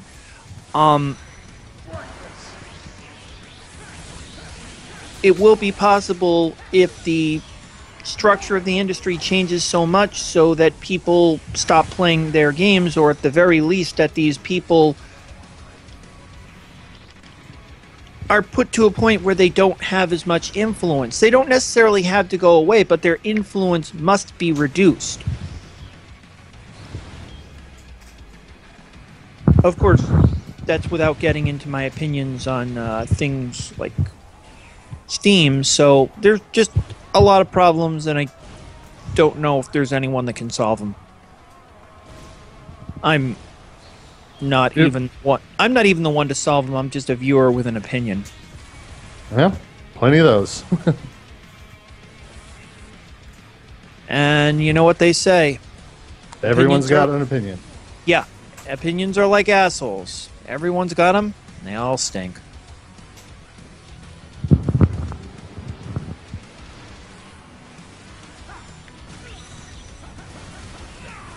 Oh, great. Giant kickback. Yeah, no. EA is known for years that as long as they can make the same games every year when it comes to their sports titles, they aren't going anywhere. I went to college for game design and development. One of our guys was actually a former EA exec. Oh, God, And- that must have been interesting. Well, he had some interesting insights. Basically, what his job at EA was to go from studio to studio and find the projects he could save. Save. Yeah, basically they were projects that were behind schedule or over budget, and he was basically ordered to go in, and if they could save it, make the cuts and get the thing back on track, and if not, axe it and close the studio. So he was an axeman. Yep. And he axed on average about 8 or 9 projects a year. That's probably a bigger number than I realize. Well, at the time, the ratio was for every game that made it to the shelves, there were 100 that didn't make it. I believe it. And that was nearly a decade ago. Actually, that was over a decade ago. Well, yeah, no, I just, like, honestly, I don't even know what to say, half the time. EA has literally been making the same game over and over. Like, I don't know if they ever finally fixed this or not, but apparently, like, their NFL games have, on the current hardware, have glitches that have been in the game since the PS2 era or earlier. Well, given the dev time of those, I can believe that. I mean, they are literally making the same games over and over. Like, just The game's got an 8-month dev cycle. If you're the guy who causes it to ship late, you're fired, and you'll likely never work in the industry again. So, yeah, I can believe that. I mean it, and to give you ancient Insecticon Scrapnel. Yep. Is he really ancient? Yeah, all the Insecticons in this game are. Okay. And he's a giant stag beetle. This is kind of horrifying. He is so much bigger than you. That's But anyway, no. Just I am still paying attention, but like, God, I think it was like 2000. It was the early 2000s. It was like 2004, 5, 6, one of those. Might have been even a little earlier than that, where EA saw that there were 2 competing products in, I think it was the Grid and Sega Sports. So especially when it came to NFL, EA responded in exactly the fashion you'd expect EA to respond now that we know what we know about them. They went for exclusivity with the NFL. Oh, that's not the only one they did that on. 2K Games beat them, made a dent in their market share with NCAA, and EA went out and bought the rights. This was before the NFL exclusivity stuff. Oh, no, I'm only familiar with the NFL exclusivity, so thank you for telling me about that. But frankly, I'm not surprised that they responded to their competition by basically eliminating it. Basically, the video game industry has followed a lot in terms of Western corporate politics, which is basically you don't try to outcompete anyone anymore. You either buy them out or somehow prevent them from competing. Or what I've actually, in trying to get in on a few startups, what I've learned, actually selling out to a competitor is actually now a viable market strategy. Selling to a competitor? There are actually one of the startups I almost took a job with. Here was their exact business model. We want to start up, make some money, and then sell out to a bigger company. That was their exact business plan. That is actually, I have seen a number of people, I couldn't tell you who they are because they were just random comments, but I've seen a number of people that stated that if you want to get into the games industry, that you should start your own company, make a successful franchise, then the first good offer you get, take it and retire. Because why would you want to stick around and watch what you know is going to happen? Then butcher everything you worked on? Basically, yeah. And yeah, no, so I am not surprised that a viable market strategy is create startup, become successful enough that you can easily recoup both first, early operation and your initial investment from being bought out, and get bought out. So, yeah, no, just shit's fucked up. Okay, I'm back, and apparently shit's fucked up. Oh yeah, no, we were discussing startups, and it's depressing shit, and I would rather deal with the equally depressing but less bleach gargling inducing depressing shit like weird PlayStation 2 titles. Do you have your Japanese PS2 set up? Just about. I just realized that my PS4 and my PS2 share a power cord, so I have to power off my PS4 in order to hook it up. So I figured I'd tell you all that. And I also realized we were leading people on with all this talk about games that were actually coming out for Christmas, which or this holiday season, that were looking interesting. And I never actually said what they were, and which, again, that'll be the focus of the next Medable, but I've got the list pulled up here. And, yeah, so next week, Tales of Zestiria, which I'm super excited about, and...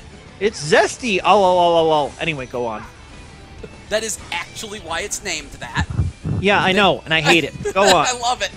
And then Earth Defense Force 4.1, which is the PS4 version of Earth Defense Force for 2025, that I think it still has slowdown because it's Earth Defense Force. Like, my belief on the Earth Defense Force series is that when they make it, they say, if it doesn't have slowdown, then clearly we didn't put enough enemies on screen. But it does...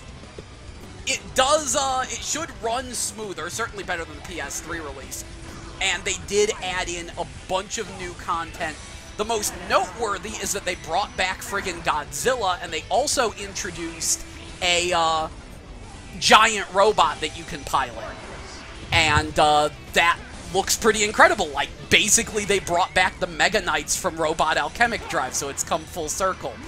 And, like, I don't know how it works. I've barely seen anyone use the new, like, super big giant robot. But I have seen some videos of it in action where there's tons of giant ants crawling all over the giant robot trying to bring it down. And I'm like, man, that's my Earth Defense Force. So those are the main two on the big consoles, on PS4 and stuff.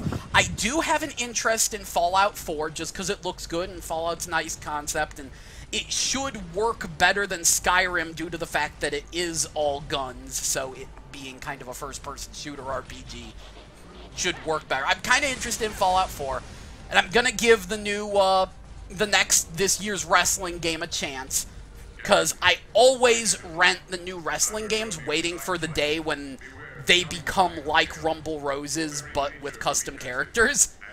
Because I remember when Rumble Roses came out, everyone was like, well, this is just like every other wrestling game, only with less options. And so I was like, well, really? I like Rumble Roses. I'll play these other wrestling games. And I began fervently renting wrestling games. And I'm like, okay, the character customization is good, but this isn't quite Rumble Roses. Joe, anyway... hold up for a sec.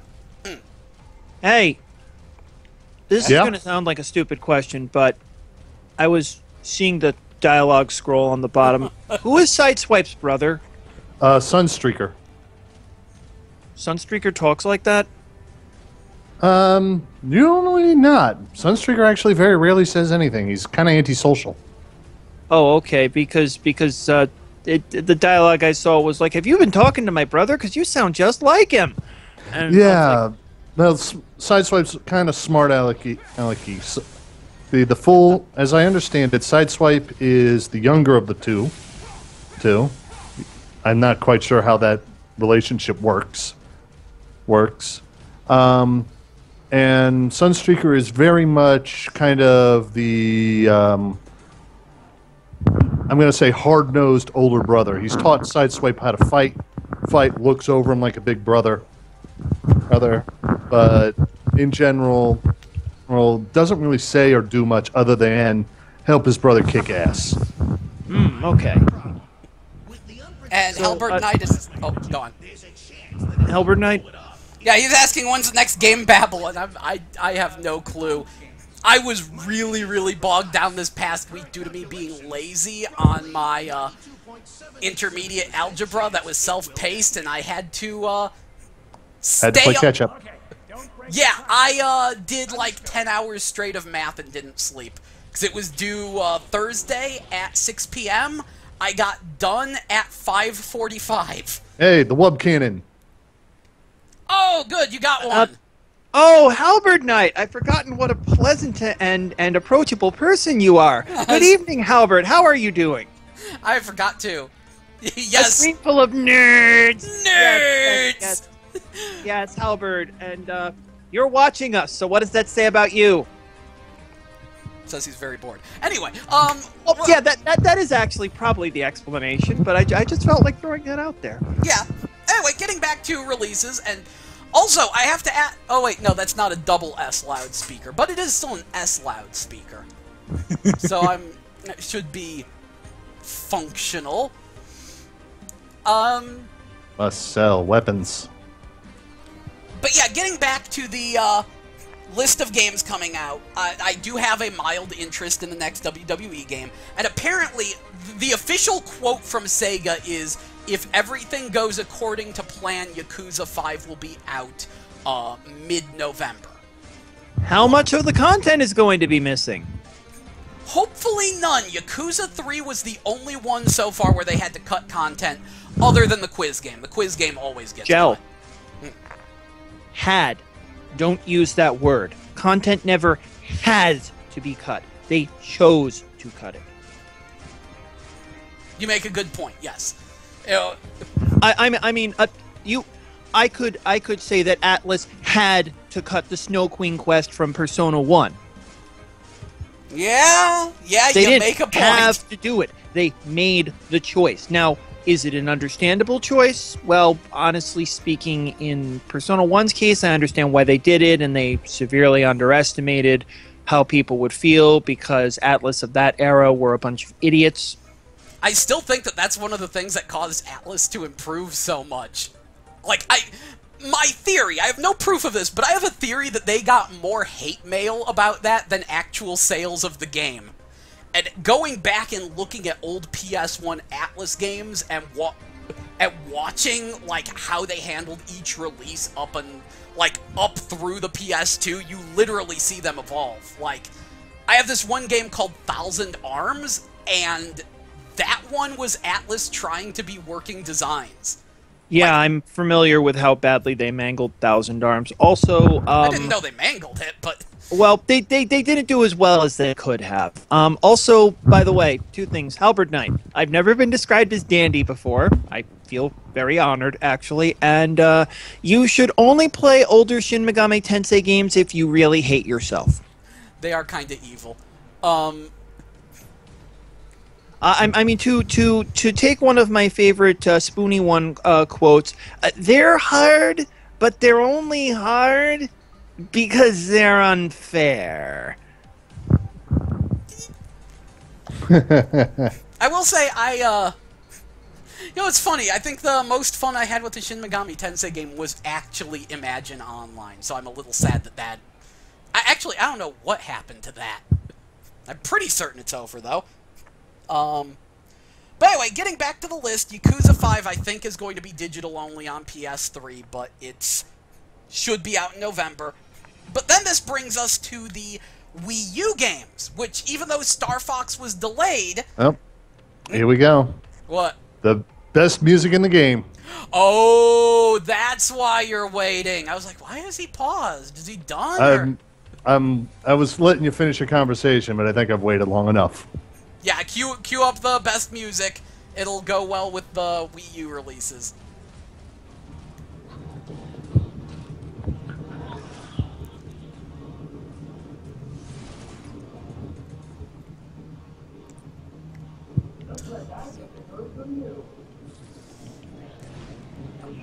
I can already tell that you cranked it up on your end. Oh, yeah. Yeah, I can hear it a little bit through the headset, but it's not bad.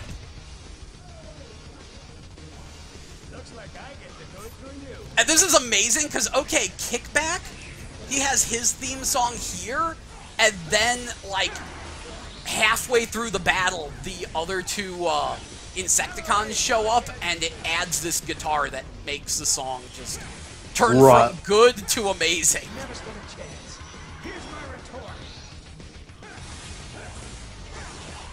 But, yeah, okay.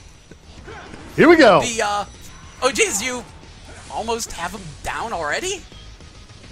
I'm better than you give me credit for. Well, no, I don't know. I don't know You're what better Prime than you give yourself credit for, because you were like warning this is gonna suck, and then it's like you haven't been sucking. You've actually been tearing through this, and it's been a fun watch. Actually. Well, thank you. Also, I fucking love. Is it Bombshell? I fucking love that psycho burst he does, where he just unloads. You know, just the explosion around him. Just look at that. That's just awesome. Yeah. One down. Bombshell is out. And so are you. Oh, good. And he's kind of dangerous. Well, not the most dangerous one. Probably Scrapnel is the dangerous. Scrapnel is far and above the most dangerous. Because he doesn't even need to be on top of me to hit me.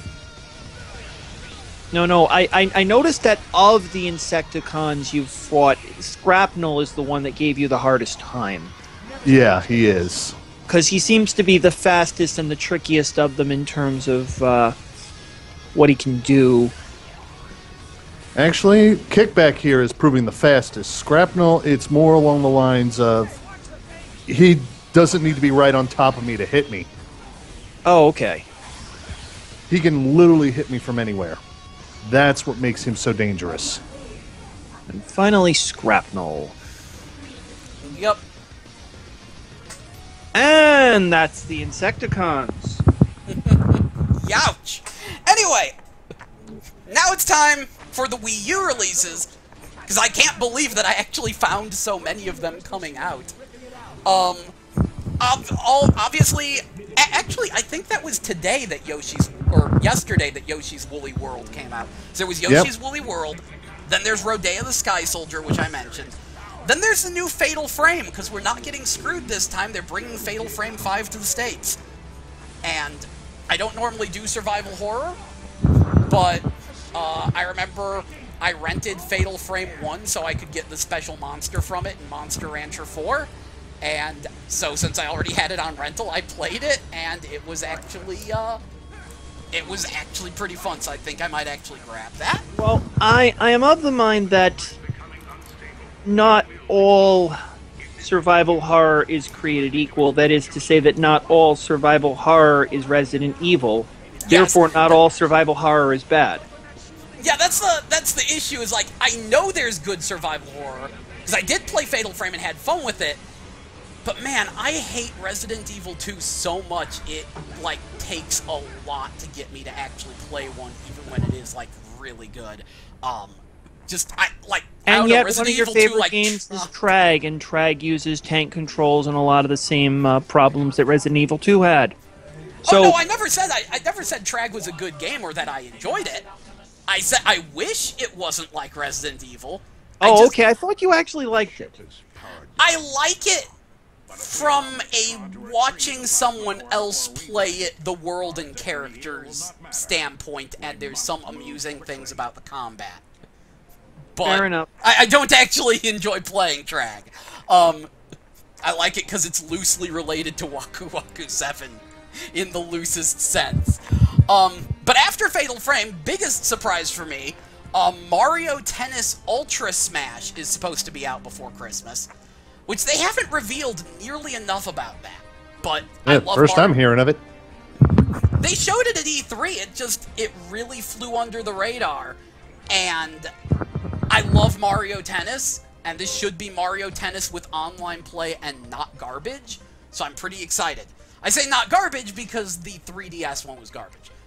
And I remember someone saying, please tell me it's not made by the same people who did the 3DS one. Well, the 3DS one was made by the same people who do all the Mario Tennises. They just screwed up that time.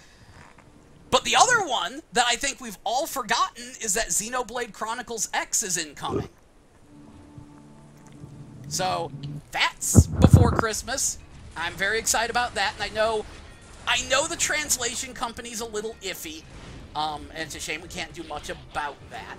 But they're not super iffy, and yeah, I know some people have also been complaining because it's like, oh, you have a custom character instead of named one, because apparently originally they were going to have a named set main character and then they changed it to customs, and people are disappointed in that because it's not as storyful as Xenoblade Chronicles, the first one on the Wii. But obviously that's one of the main reasons I'm getting it, and also that links into the fact they put in that crazy online play thing. So I'm super excited about Xenoblade Chronicles X and giving that a chance. And then, last and probably least is Devil's Third, which is the new game from Tomonobu Itagaki which is basically on Wii U, because it was supposed to be a 360 PS3 game, except he took way too long developing it, and it would be embarrassing if he put it on PS4 and Xbox One. So, I know it's out in Japan. It has some fans, but at the same time, there's a lot of people who say it's complete garbage and is super buggy. I'm just morbidly curious about it. I want to know what Itagaki does without Team Ninja. I want to know about an Itagaki game that's buggy and problematic. Scandalous. Surely you jest. Well, there's two things. Number one, the online play sounds like it should be fun, and that actually has custom characters, so I'm interested. But there's also the fact that the game, like, proper, the single player, looks like it could be so bad it's good, because Itagaki is very clearly trying to appeal to a Western audience. The main character looks like Vin Diesel with a katana, and Japanese characters tattooed all over his body. Oh, this game, right. Yeah, now you know what I'm talking about. It's supposed to, like, combine a Ninja Gaiden-style swordplay with third-person shootery, and there is a chance that could be really fun, and there's a chance that I could laugh my ass off as it desperately tries to pander to Western taste, which, of all Japanese developers, Itagaki would probably be the best at that, but, man, I look at it and I'm just laughing. I'm almost wondering if Itagaki is on his way to becoming the Rob Liefeld of video games. I can't. So I am excited to try Devil's Third, because I can't get a clear answer or opinion on it. Especially because so many people like Ninja Gaiden and were expecting it to be Ninja Gaiden. And I'm one of the few, I know you are too, but I'm one of the few people that hates the Xbox Ninja Gaiden and am interested in judging this on its own merits. Or demerits. Oh, the only reason that that the Xbox Ninja Gaiden is not my most hated game involving ninjas is because Shinobi PS2 still exists. Man, you hate that. And now I kind of understand it, going back, that my Nightshade did not go well. And I am still going to blame that on the game, just it required me to parry attacks, and the parry window was too fucking microscopic. I can't get past the freaking tutorial stage. No, that is definitely, that particular stream, that is definitely the game where I reached my threshold and I was like, fuck it, I'm going to bed. But that wasn't really your fault. Yeah, watching it again, outside of the fact that you were mashing so hard I could hear it, well, you were like, I have to dodge! Mash, mash, mash, mash, mash, mash, mash. Yeah, that happened. But watching it again, I realized that, no, you were trying to dodge, it's just the game wasn't letting you. Hard to get the timing. And, let's see. I wasn't expecting skill from a gel stream. Well, yeah, that's because I'm not playing Halberd Knight. This is, David. He is the guy who knows all the Transformers shit. He's playing on Prime difficulty, and I'm just streaming his stream while all three of us commentate. Because I was going to play, and then this was Shadows just of the Damned was Suda 51, not Itagaki. That's true, but it is kind of trying to appeal to Western Well, taste, it's even what the more Japanese think the Western taste is, to be honest with you, and frankly, being utterly indistinguishable from a parody of the Western taste, that basically being almost completely indistinguishable from DMC. I think it's rather perfect in that regard because it's us getting the game we deserve, which is why everybody hated Shadows of the Damned. Because we were getting the game. We were getting the game we deserved. We were. I think that is probably one of Suda 51's most disliked games. Lollipop Chainsaw was also very much aimed towards Western tastes. I have a soft spot in my heart for Lollipop Chainsaw because I realized first I hated it because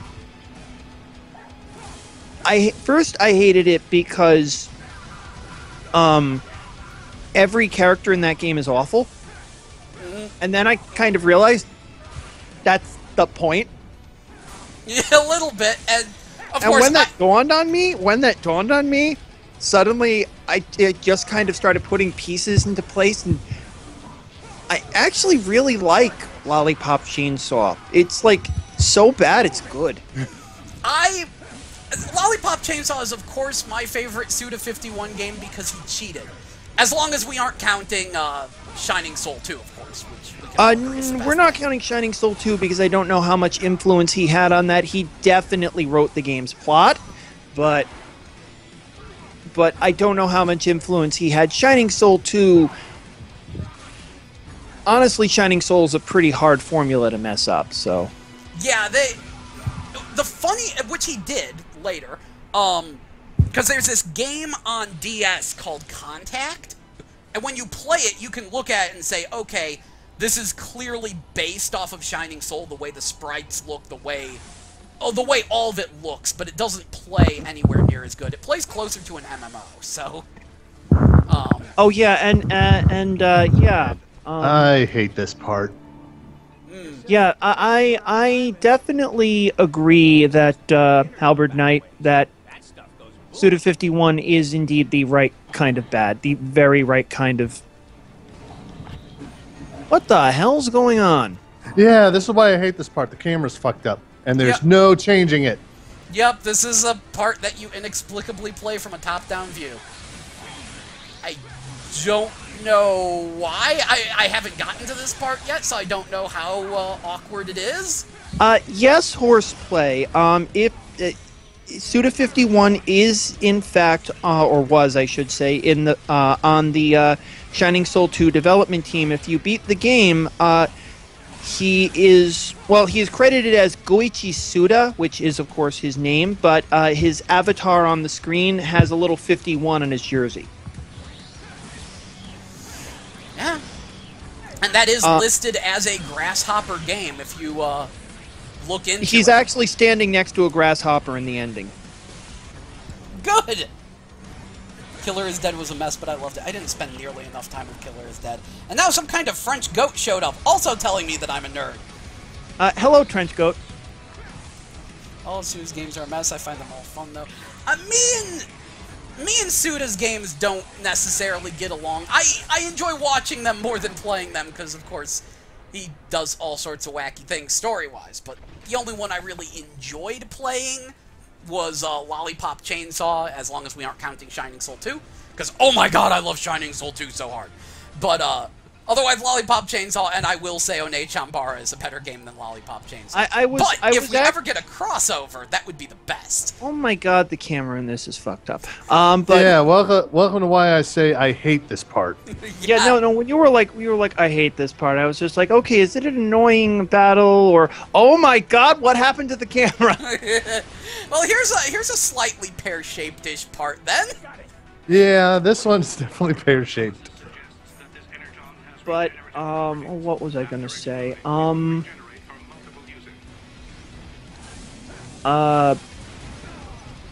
to 51 is kind of a hot mess.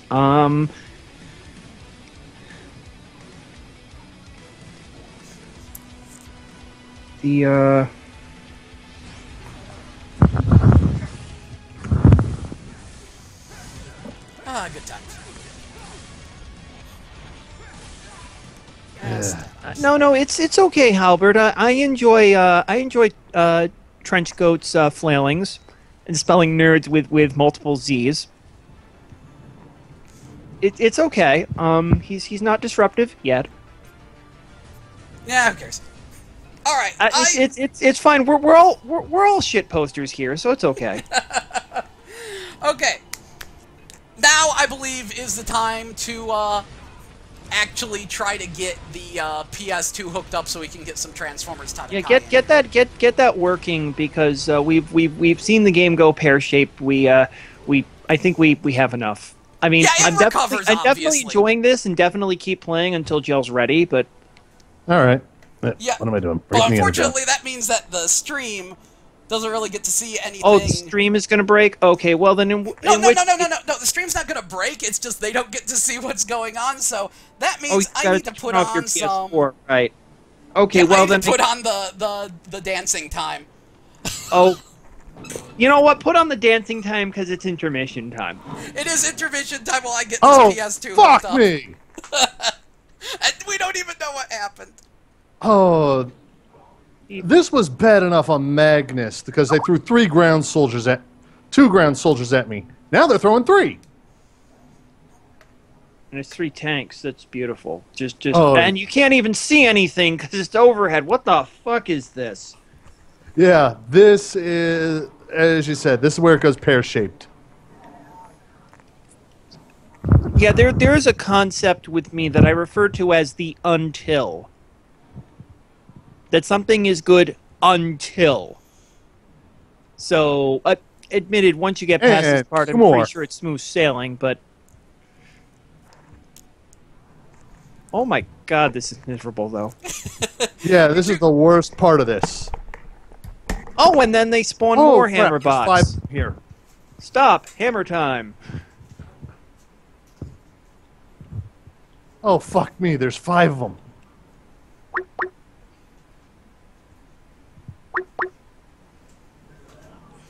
And there's still the fight with Starscream after this.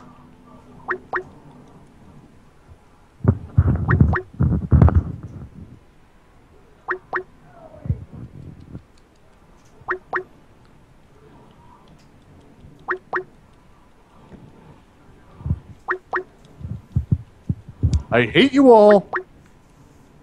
No trench coat. This is not hentai. It's just Gel's intermission screen. Though I can understand how one might be confused. Holy hell. Yeah, no, Halbert Knight, he's, oh god, he's still trying to... Just either play the game yourself or look up a playthrough. It's just so fucking miserable. Oh, geez, Horseplay is actually calling. Should I just add him to the group? Oh, if you want. I'm probably going to sign off eventually anyway, but I at least want to see the beginning of Tatakai, so... Yeah. Getting that set up. Just plugged in the PS2. Oh yeah, I have to unplug this. Plug this in. Hopefully everything will work. Excellent. So let's see if we have signal. Yeah, you're a little on the quiet side. Alright, hold on.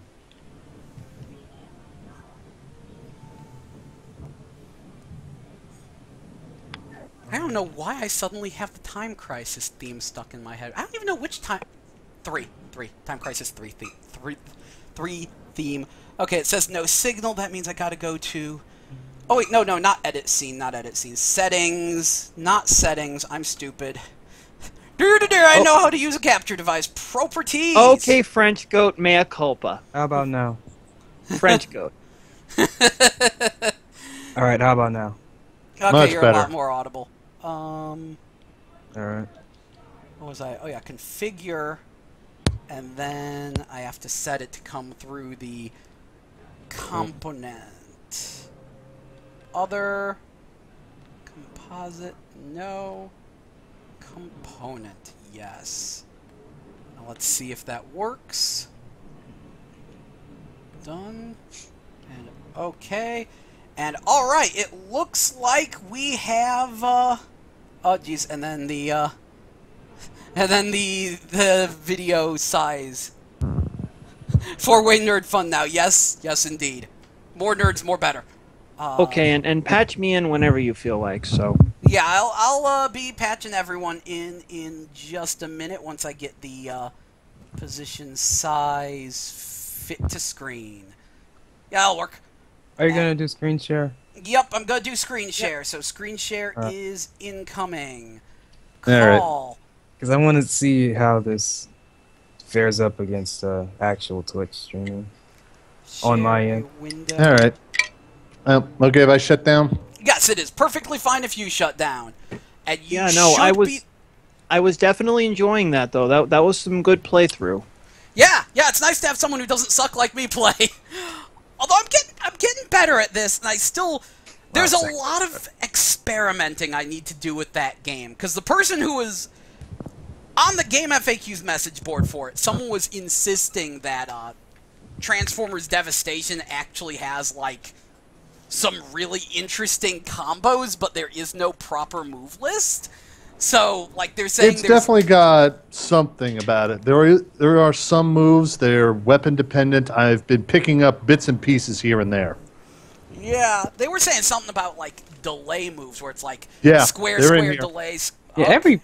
Yeah, that's just a platinum staple of delays. Yeah. But yeah, they're in here. Alright.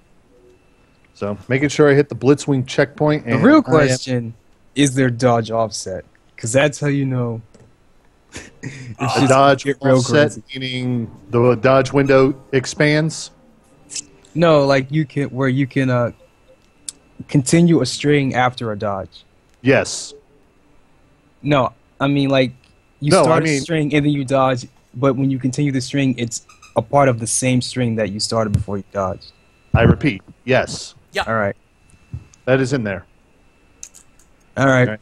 And now I have to figure out how to turn off see some streaming. crazy shit coming in the next few months. Yeah, I know one of the things people have been talking about is dodge or jump canceling. And is everyone getting the video feed on their Skype? getting it. Just got the accept. Popping it open. I got it. Yeah, I can see you. Better than All the right. actual stream. Let's start! Now, technically, this game isn't actually called Transformers Tatakai. I don't know where that name came from, but it's like the fan name. It is literally just called Transformers. This game was only released in Japan. I is- remember this thing. Yeah, no, I brought it over because you were one of the few people who could appreciate this thing. It was only released in Japan. It is based on Gen 1 Transformers, and it is based on the US continuity, and it's also completely in English. And I mean completely, but was never released here. It came out at almost the exact same time as the Transformers Armada game Yep. for PS2. Which I will actually say was worse than this thing. I hear most people disagree with that. But go ahead and tell us why while we watch this opening. For whatever this was, it was simplistic, but it was well put together. And I'll give it that. The Armada game just kind of... I don't think it had any real staying power as far as I was concerned. This was just... For what this was, it was better. But again, personal opinion, right? Right.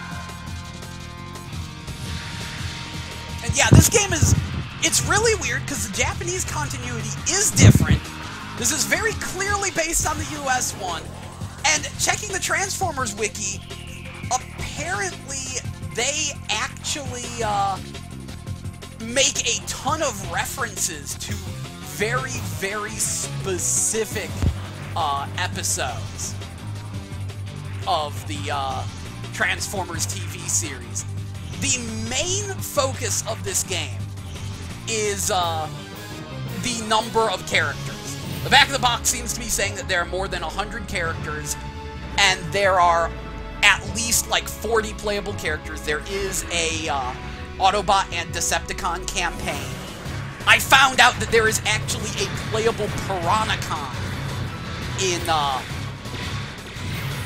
the Decepticon campaign. And it does involve time travel because, yes, you know, Rodimus is here, RC shows up, Cup shows up. You know, they had to get the movie characters in. And that's actually the best part with the Decepticon campaign. Since there's time travel involved, that means Galvatron goes back in time and meets Megatron. And that is the source of all the awesome in here.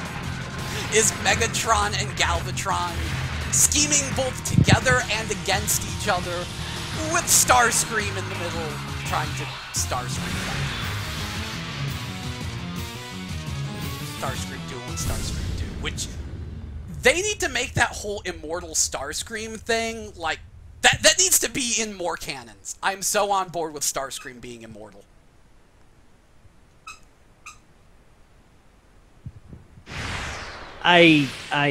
I just like that scene you showed me where his multiple personality disorder was just externalized, so each one was just a small fragment of his personality, including his feminine side, apparently. Yeah, the official term on Slipstream is we don't know what side of Starscream that is. Yes. It could literally be anything, but it is hilarious. Well, she did tell him not to ask, so we're probably better off not knowing. Yup. My guess is she's his competent side. She did seem to understand what was going on faster than Starscream normally would, so... Okay, so, the game is... Oh, caption. English. Vibration on. I was wondering, I thought I had to change the menus to English, but no, okay, the menus are just in English from the start. Sound mode. BGM volume. Guess we could turn that up. Yeah, and I'm guessing we probably want me to do the Decepticon campaign, so let's get started on that. Because it is way more interesting than the Autobot one, and no, they don't have any of the proper voices. Because this was made and dubbed in English in Japan. So we have Japanese actors attempting to mimic American. Yeah, or some Americans who might have been over there. Who knows? Anyway, Decepticons, go with normal difficulty. And, here we go! What Transformer is my favorite? You know, I always try to overthink that, and when push comes to shove, it's Starscream. He's too much fun. It's like Starscream and Waspinator. Why universe hate Waspinator? Well, that's okay. Waspinator gets to fuck up the time stream. Waspinator fucks up everything. Waspinator will fuck up Waspinator if given the opportunity. Well, I'm just saying he was the one who was left on Earth when Beast Wars ended. So he gets to stay on Earth and fuck up the time stream. So he gets his revenge. Actually, in the follow-up, no, he doesn't. He gets enslaved like everybody else. Really? Yep. Is that Beast Machines? Unfortunately. Fuck Beast Machines. Yeah. They ruined every good concept and every good character they had. I will be honest, the Beast Machines Megatron, I loved him until Beast Machines. The Beast Wars Megatron is one of my favorite Megatrons. Oh, yeah, no, he... Other than the fact that his Tyrannosaurus form is purple, which I could never get over, He's an evil Barney! I know, and I could never get over it as a result. No, to me it was the selling point. Well, for me, the selling point was his voice and his inflection. Yes, but Yes. Yes. everyone loves the yes, but Okay, what is the first game I ever played? That's a good question, but it was probably Pong, because we had a Pong machine. I played a lot of Pong. It was an Odyssey 300 Decepticon specifically. shuttle, which has landed deep within a cave on planet Zell. So, okay. Here's the Decepticons. Everyone's on planet Zell. oh, Soundwave, yes, Soundwave. Yeah, that's right. We start with playable Soundwave and Starscream, because we roll in teams of 3. Showed up yet, Soundwave? Meet Soundwave and Starscream. Yeah, because that's how the the Decepticons intelligence roll. officer and the air combat officer of the brutal Decepticons. Oh, jeez, I forgot how this sounded. This mysterious flying object as quickly as possible and get out of here.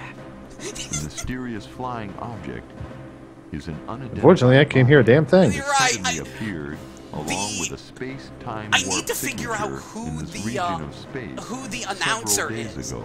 Because he has a Thinking very that it might be a new familiar sounding energy source, monotone voice the that is cracking me Decepticons up. dispatched a I team know to I've this heard him planet before. to investigate. I need But to the look team it up. mysteriously disappeared. Concerned by the incident, the Decepticons have come to investigate. There were instabilities in the route, but it should work now. Damn, if he'd just taken the shuttle directly, we wouldn't have all these problems. Using a space bridge that can be carried in a shuttle is far too complicated. That's what's wasting all this time. And besides, will the space bridge even work? And inside a cave Starscream. like My this? only real complaint with any time they use Starscream nowadays is nobody, I mean nobody, can do the voice of the original voice actor. They get close, they try to imitate, and it's just not the same. By calling forth a space bridge. Though I will be honest, they can Steve Bloom instantly did a pretty good transport their Starscream in the allies Prime to this series. planet. Well, But that's that good. very That's right. I moment- did watch a little of that. Isn't that where Starscream actually did become Team Starscream for a little bit? No, that was animated, the series before. Starscream in Prime for about half of season 1, Starscream was actually in charge of the Decepticons, and he fucked it up. Surprising no one. Now that is one of the best parts of this game, is the fact that they have the proper commercial break sound and effect. They eventually bring in the effect in Transformers Devastation, but they don't have the right sound. He was being Yeah, the sound is just a bit off. Yeah. The two transmission points became offset. He was transported to a slightly different location. In any case, he's our leader, so we have to go and look for him. That's mildly out of character. Location of arrival, and let's go get our lost little sheep. Starscream knows better than to talk treason within earshot of Soundwave, which is, as I understand, anything within 6 miles. Usually it's better.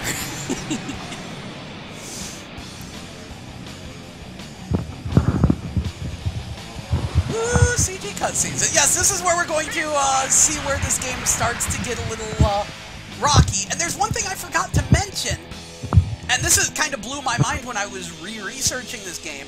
So you might have noticed in the intro, this is made by Winkysoft, which is a name that means nothing to anyone else, but Winkysoft is the people who made Denjin Makai 2.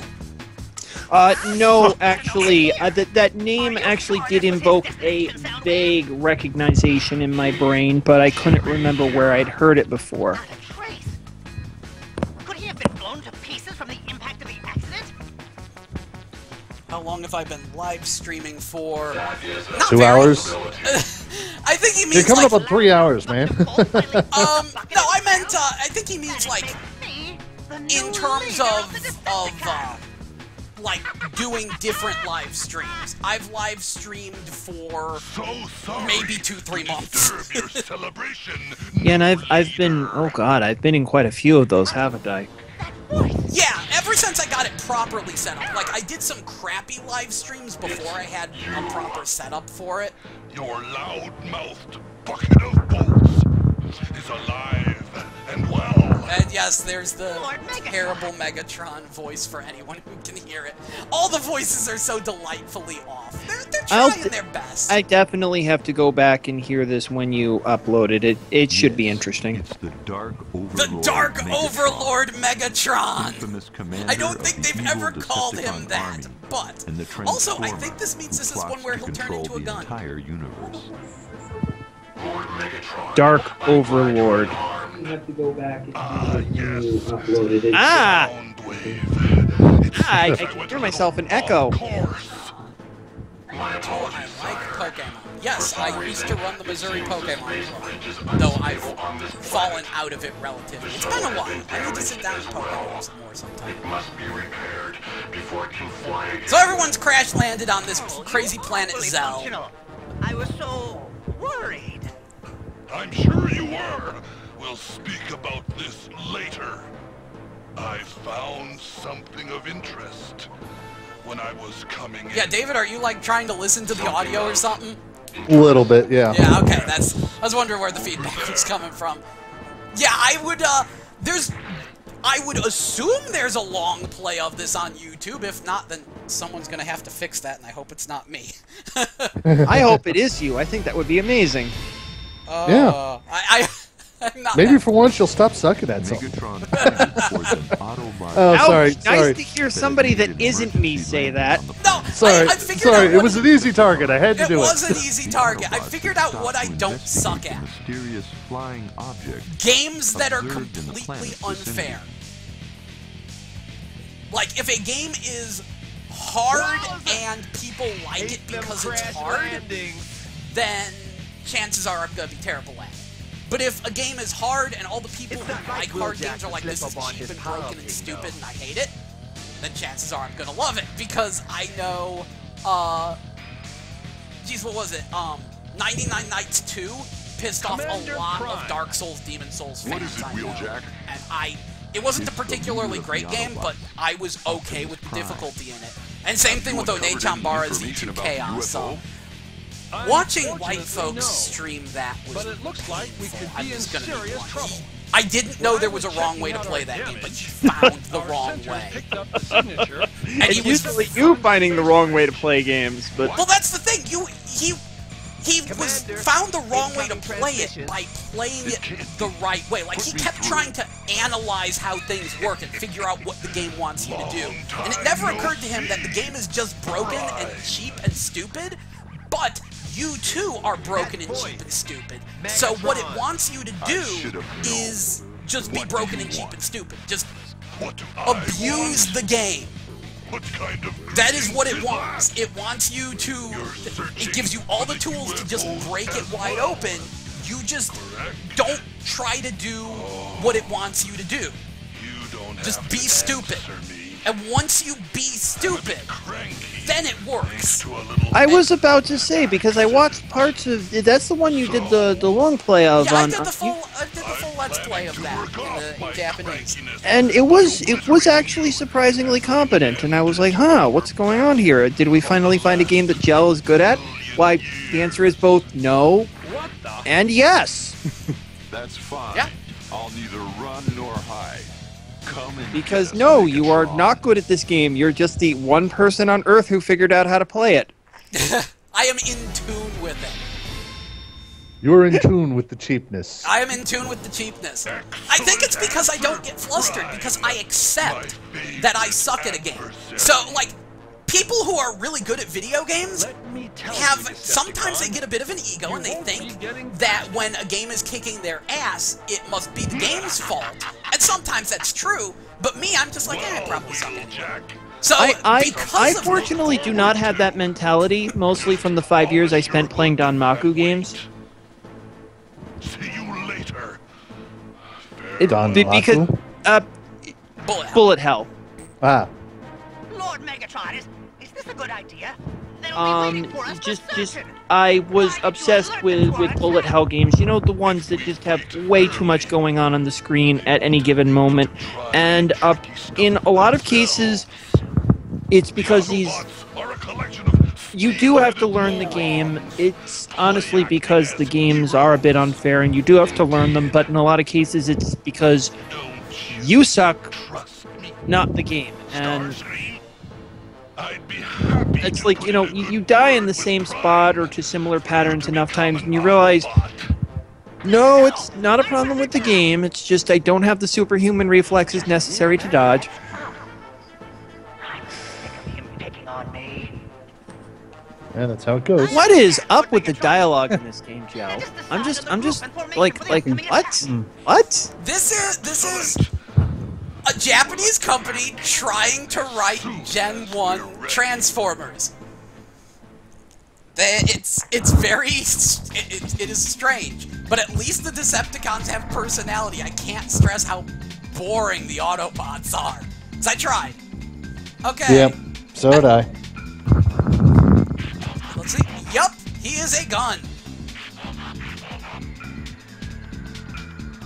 And yeah, let's just play Soundwave. Is this character okay? Yes. Soundwave it up. Partner select. Yeah, be a handgun. Oh yeah, we do get a full 3-person team. Everyone on board? Is this member okay? Yes.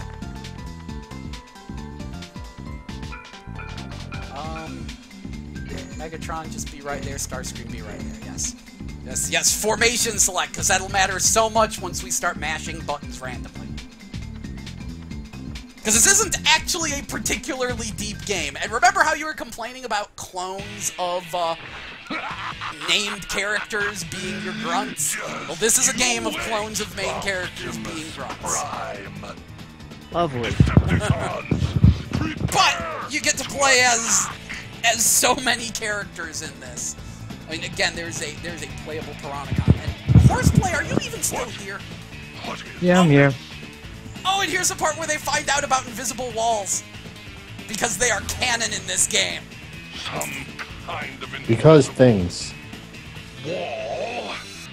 Wow. Is that fool Oh, to block my there are very few games that actually explain the plot walls, but I was about to say, like, how many other games actually acknowledge the...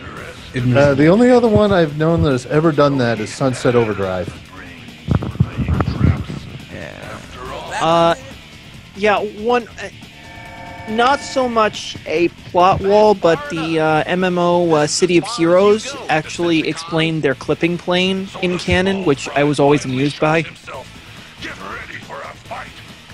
You see, each of the city zones had these force fields around the outer perimeter of them, and that was the clipping plane of any given... Turn into a boombox. It's kind of pathetic. I'm trying to remember what my buttons are. The clipping plane of any given area.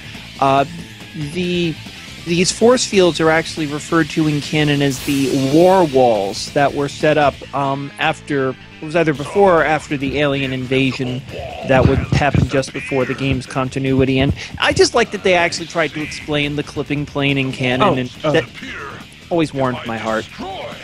The worlds disappear if I destroy these little... Yeah, whatever. Sinran Kagura also does that. Yeah. Oh yeah, that's right, because they have basically Kekais, where they go into a parallel zone. They go into a parallel zone. I guess Muramasa does that too, in a way. Yeah. Technically. Jeez. Yeah, let's see. A lot of shin kicking. I need to figure out what my... I am just stuck in a hit loop. This is good. This is very good. Let me just jump away. Okay, The there's blue my... streak mook is kicking your butt. Yep.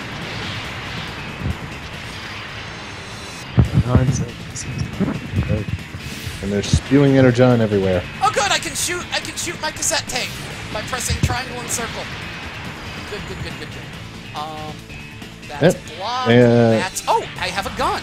That might... Oh, whoops, wrong button. Wrong button. Don't transform, please. Transformers, don't transform, please. And look, sideswipes a mook. What can you do after transforming anyway? Like, do you just... You get transformed shoot attacks. cassette tapes? No, but like, what... He's a boombox. What does he do? We'll find out in a minute when I'm not being assaulted by things that can actually hurt me. Okay. Let's turn back into a boombox. We can move very slowly. I can shoot sound waves. There's that skull-crushing wubs thing again. Yep. Ground wubs, forward wub. Oh, hey, good. Yeah, I heard that all the ones that don't turn into vehicles, like boombox and guns, they move slowly but they hit harder. It's supposed to be sticks with them. I don't have a shoot cassette tape. That shooting cassette tape is only in robot mode. I press triangle in a circle. Yeah. Yeah, this. Wait, what is? Did I have a move there for a second? Do I have a move list? It's like, That would be too easy. that would be too easy. That's a block. Jump away! Oh, hey, I wow. think I have a grab. This game. Yeah, this is not exactly Okay. the greatest quality. I was about to say I was having more fun watching you play Devastation. Oh yeah, so was I. this is why I was mildly hesitant about doing a long play of this. Oh my god, this game. Yeah, it's rough. It's a rough one. Oh wow. Well, anyway, Kind I'm of a fans only thing. yeah, holy crap. Anyway, like I said, I just wanted to see the beginning of this and wanted to see how bad your stuff really is. I got some stuff to wrap up before work tomorrow, so I'll see y'all later. See you later. Later, man. Horseplay, the other guy whose name I forgot. See ya, Pale. Right. Thank you. See y'all later. You're welcome. Later. Oh jeez, oh jeez, oh jeez, oh jeez. Oh, and I pressed the wrong button again. I keep thinking that square is my weak attack button, square is my transform button. But good, wheeljack boss fight with Luke's. In hindsight, this was not a good idea. In hindsight, no. But now I need to remember how everything works. And oh jeez, I just keep getting hit in these stun loops. This is And now you get triple teamed. yeah. Well, if you're getting double and triple teams, you're just gonna. That's just what happens.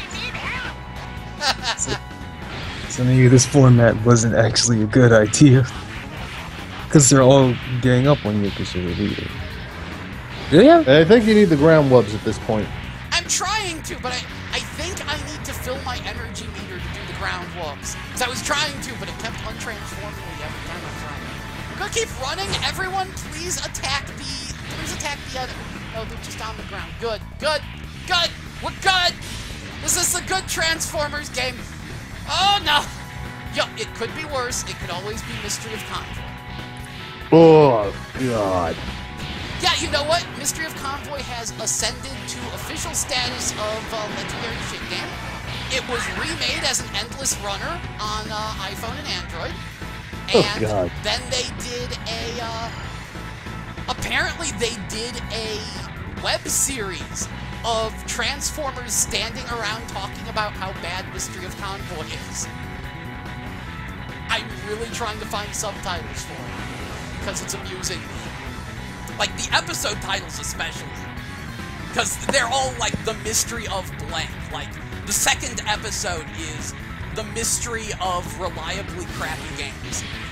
And, the second to last episode is, the mystery of Convoy, and the last episode is the mystery of Convoy. It's like, I need to see this. I want to know what they're saying. Will someone please get this stupid... Someone, please! I can't... I literally can't do anything! Wait, do I... What are... Can't you change your jump trajectory? You did something. I can barely jump. I jump about as well as a very heavy robot would. Although, since he turns into a cassette tape, I think Soundwave wouldn't be that heavy. But he's, yeah. Matter conversion for the win. Well, never mind. Okay, that's... Really? I got nothing. I got nothing. I think I'm dead. Mission failed. Oh my god, this is... Ooh. Continue. Do I only get 10 continues? Bullshit. Okay, let's continue. If it gives me an option to switch to someone else... Okay, no, it's just continuing from here. Gotcha. Alright, let's... Please get hit with things! Part of the problem is that, pressing... It actually has tank controls. So, pressing back means that you just walk backwards. You can't, like, quick retreat. And that is a lot of what's given me some of these issues. What about double tapping? Double tapping doesn't seem to be doing me much good. The problem is I keep getting caught in these hit-stun loops before I can actually test anything. So it's like, I can't double tap, because the moment I attempt to, okay, yeah, double tapping does nothing there. I'm seeing myself do a few different moves. There might be more that I can do, but I don't actually know. Okay, yeah, if I press forward and attack, I do a strong punch and kick. Triangle, circle, up, punch, and kick. L1 is block. Okay, but it doesn't work from behind, which is where all the enemies are, which is why I am being just murdered left and right. Okay, I'm facing the enemies now. This is good. We're making progress. We're making oh no, more enemies have appeared behind me. One. Okay, I need to be a boombox, and I need to just ground wub, please. Ground wub, please. Oh no. Oh no. Kick the boombox. I can't. This is... I'm finding to get way more amusing than I should. That the basic attack is just shin kicks. Shin kicks are one of the everyone has shin kicks. Transformers Call of Shin Kicking. So you made it. That's what they should call this. That should be the fan name. Shin Transformers. Prepare just kick people in the shin all day. Prepare to be hurt. Old tin. Yeah, I recommend that everyone take them, like, later on, find a long play of this and listen to the phenomenality of the voice acting. Okay, I need to shin kick hard. No, oh no, this is bad. What, is it regular bad or enjoyable bad? Entertaining bad. It is very entertainingly bad. Because they're trying, but it's a lot like this game. You know, you see how this game is? That's what the voice acting is like. The voice acting fits the game perfectly. I don't know how, but the voice acting has tank controls. Okay. Oh. Please stop! Your skid plate is dented. There, I'm a boombox! Whoop, whoop, whoop! I'm a boombox! Get away from me! I'm a boombox! Whoop, whoop, whoop! Please go away! I'm just a boombox! I'm not a robot in disguise, I'm just a boombox! Just a boombox! Okay, so like, I don't know shit about Transformers. Like, I watched Energon and the series that aired before that I can't remember, and I saw... That would be the original Robots in Disguise. Or Armada, one of the two. It was Robots in Disguise. And then there was a bit of Cybertron, and I saw the first movie, and that's pretty much it. Push attack button! I will! I don't know what I did, but that was awesome! Okay. Please do it again! Please do it again! To everyone! So if he's a boombox, how does he get to places? He flies. Flying. Yeah, the Gen 1 cartoons, the Decepticons could fly, period. Didn't matter what form they were in. Yeah, I remember that bit. Wait, was Robots in Disguise the one with the kids? No, that was Gen 1. One is what Robots in Disguise was the Japanese series that returned to the giant robot. That's the turn of the cars after the Beast Machines era. Robots in Disguise was like completely hand animated, right? The original one, yes. Yeah, you keep saying the original. There's currently a series airing, the sequel to Prime, that is also called Robots in Disguise. The backgrounds are hand animated, but the characters are CG. Right, and then the CG characters are based on Transformers animated, right? They've got a similar aesthetic. That was really weird. I don't think it was that one. It was. I know it was Armada. hand animated. I know it was hand animated. I know that much, and I know there's a kid with a. The last hand animated. Because it was like That's right before hand- Energy Sense. Right before that was Armada. Yeah, I figured it was probably Armada.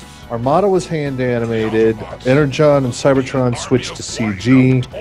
E.g., the Yeah, original. because that was the first thing guys. that turned me off on Energon. Because like I wanted hand animated.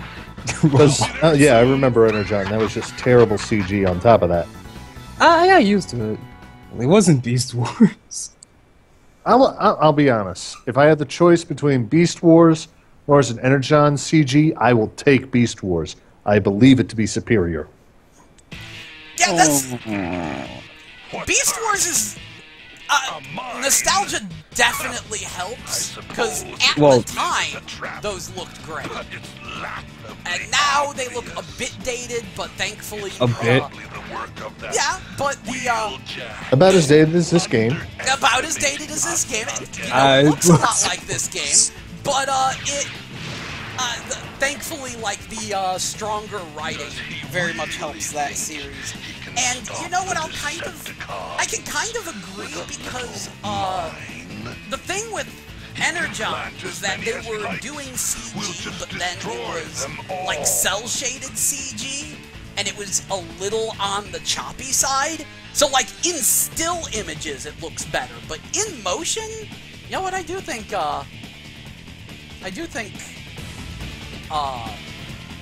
Beast Wars looks a bit better, because it actually uses just using proper lighting and smooth animation and not like trying to pretend to be hand animated.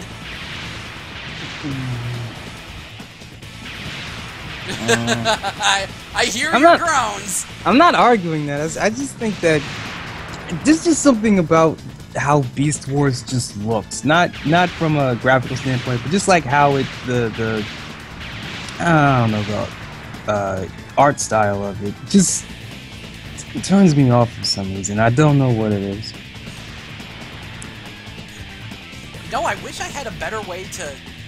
If I had set it up beforehand, I should stream from my computer. Because I, like, talked about Beast Wars just reminded me of that, the Beast Wars, Game Boy Color fighter that I really need to try. God.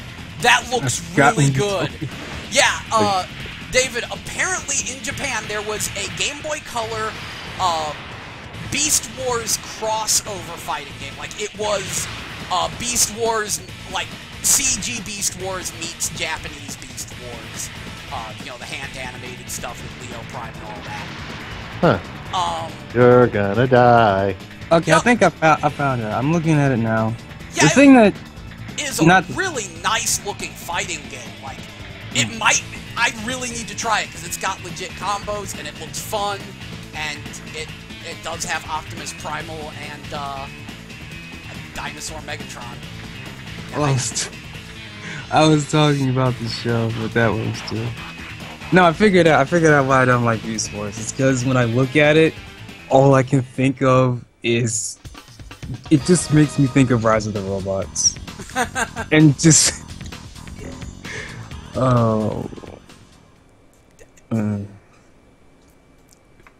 I'd be a complete jerk and say Rise of the Robots looks a bit better, but that's because the way Rise of the Robots looked was the only good thing about it. And good, that means I actually have to beat this stage. I thought this was a bonus that stage. depends on which one you're talking about, because the only good-looking one was the 3DO one. Oh no, the Super Nintendo one looked good for a Super Nintendo game. It was really choppy, though. It wasn't that choppy. I thought it was relatively smooth. Oh, the mines respawn! No, the FMG. You're gonna have to shoot him and run. Like, actually, in game, it was choppy. Like, that's Run. Fighting game. I'm trying. I guess I just have to wiggle through here. Music was good, though. Oh no! It did have good music. I would actually say Rise of the Robots 1 looks better than Rise of the Robots 2, which is Nobody will argue that.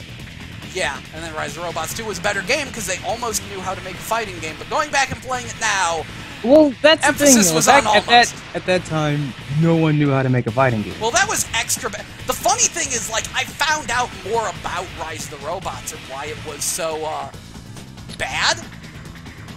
It was not made by an actual game company. Yeah. This, it was like a group of people who were like, hey, check this out, we made this cool graphics engine. And then some publisher was like, great, make a game with it. They're like, we don't know. I think they specifically said make a fighting game. They're like, we don't know anything about fighting games. Don't care. Just make it. They did anyway, and there was being advertised as this will revolutionize fighting games. Oh man, did I And say it was gonna Target have the red one. Target the red one. and it was gonna have music by Ryan May. Turn around and shoot the red line, or no. Uh, But actually, it did have music by Brian May. So does yeah, the sequel. the intro theme was the only one, if I remember right. Because everything else was just done by fuck, what's his name? I have it. Let me look it up.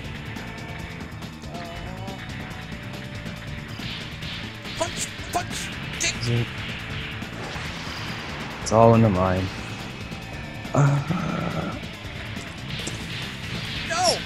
No, please, let me go. Ow. you're a Decepticon. Act like it. I can't. I'm just getting my ass kicked. Nope. Yeah, this was why I brought the game to you. You were able to actually make progress in this mess. And because it was so chock full of fan service, you were able to tolerate it, because it is full of surprises and interesting things. I can't make it go. Then again, I'm thinking Soundwave might not be the best character choice. Thinking maybe if I was like Starscream, this might work a little better. And I think Starscream had the smaller hit point pool, didn't he? Yeah, I guess I was wrong. I don't know. Or maybe my information was outdated, because I had it said that most of the music was composed by Richard Joseph, but the title theme was made by Brian May. So I was wrong, I guess. Whatever. Well, man, I'm gonna call this a night, and we'll see you later. See you later. And I'm gonna try to make it to the Autobots before. You know what? I want to make it to the next save point, so that way I can save and maybe continue this. Though I kind of want to start the Autobot campaign just to desperately struggle to get playable RC. That would be nice, because I know she's playable. But, it would be a struggle. It would be a double struggle, because I really can't stress how much the Autobots are boring in this game story-wise. Like, the fact that the Decepticons are constantly bickering amongst themselves makes them work.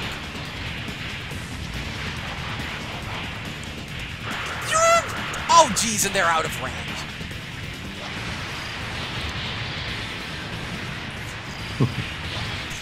Boys. It's a good thing I started this stream early. Normally I start streaming really late at night, but I was actually able to get them all in here, which was partially because I know, like, David sleeps like normal hours, like a person who works jobs that makes money. It's the only way he has all the fucking combiners that he has. Oh, jeez. I kind of want to just bring... I keep forgetting to bring a camera, but I want to bring one. Like, if I do a review of Transformers Devastation, I would love to just show his freaking combiner collection, because he does have Devastator, and that is a very big fucking toy. It's also like $150, but it's a very big fucking toy.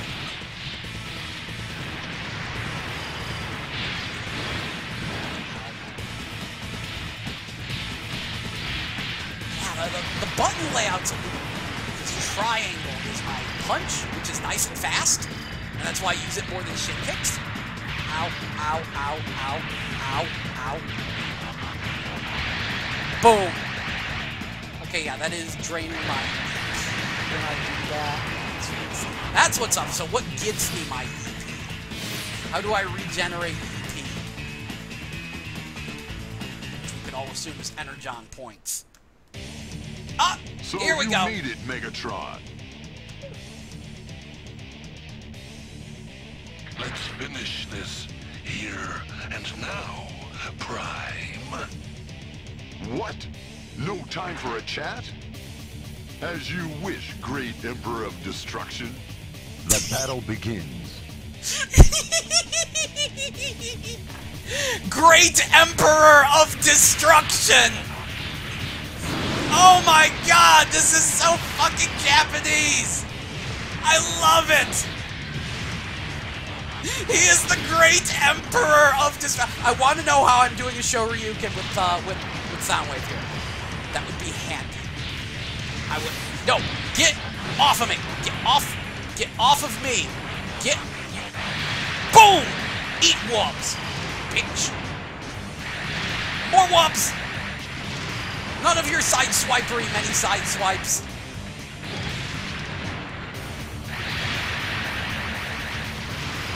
If you have an infinite number of side swipes, an infinite number of typewriters, would they write this script? Where the fuck did Optimus go? You cheeky bastard! Did you see that? Are you even still here? I'll take that as a no. Am I even still? Okay, I am. Oh, motherfucker.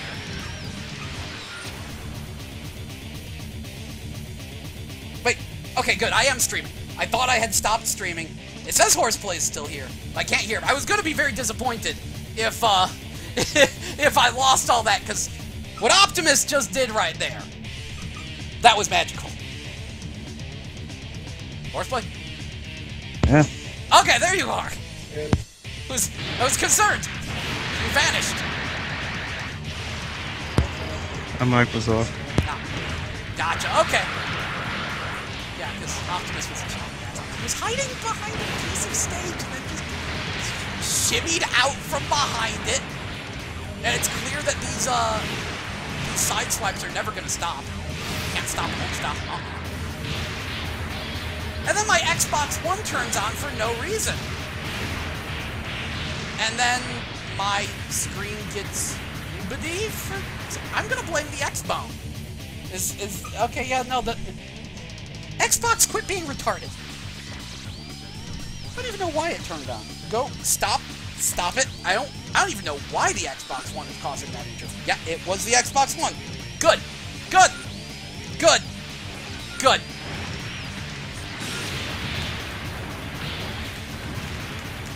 Did I find a dodge? No, I did not find... Wait. Did I just... I might have found something.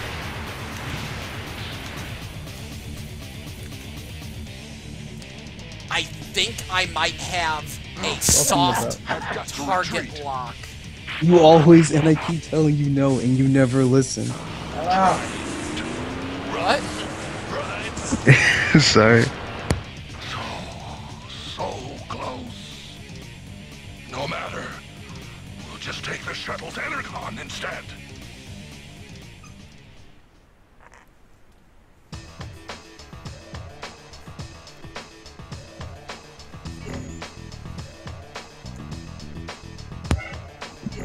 Yeah, sorry about that. It's okay. My mic was off while I was talking to my mom. Alright. Oh my god. That, I think I might have found a way to auto-target an enemy softly. I'll need to experiment with it. This game is, You mean struggle like is you did real. with the mines? What? Like you did with the mines? No. No, because that looked like it was an auto lock. Oh no, that's just for the gun. Managing to escape. Yeah. Pressing like... Oh, you mean back- like from Melee and shit? What should we do Yeah, now? pressing, Our shuttle is inoperative because of the accident. And we can't use the If I space press bridge back and either. jump at the same time, it looks like it's Prime doing and something. his team are here too. It's as we thought. There must be something Back and jump, like about that dodge or something? mysterious flying Maybe. object. maybe. Because I remember you said earlier when you press forward and attack, you did a stronger attack. So maybe that's a. Yeah, maybe. Because you said it was tank controls, right? So Yeah, if it has it's tank game on tank controls, it should work similar to that. Maybe it just controls like a bad DMC one or something. No, it controls like a hot mess, but. Oh. Well, you don't need with auto lock. Oh no! I was this close to looking in the instruction book, and I opened it up, and there's no instruction book in here. I got this used. That was part of the reason I got it. It was only $30, and it was such an What oddity. about the Decepticons who disappeared? And I got it like back when it was They're still newish. alive. Okay, I was about to say this costs $30. This cost $30 like quite a few years ago. Fight. Like I got it a year after it came out for 30. Prepare for the battle ahead. That should have been a warning sign. Cause Not necessarily. well, it's an import, right? No, it's an import, and I got it from So the in- import you- shop. So it was priced accordingly. Still, I had to get it because I was incredibly curious. And I have a friend, as you noticed, who is a hardcore Transformers fan, so I can't find system data on memory card. Great system data, yes. I wanted to know what he would think of the game, and I'm the only person around here who has an import PS2 and the means of getting it, so I was like, I gotta show this to him. He got really fucking far in this game. Like, I wish I could just have him play this, because he found a way to tolerate this shit. And I was like, I'm not gonna argue it. Let's see, status, equipment upgrade, machine production. You could upgrade everyone, and I'm gonna click next mission just to see the story cutscene for the next one. Do you get to change your team before every mission, or is it? Yeah, fixed? they should ask me here who I want to play as. If not, then oh well. But because I'm not gonna play too far into this. Well, you mean today or in general?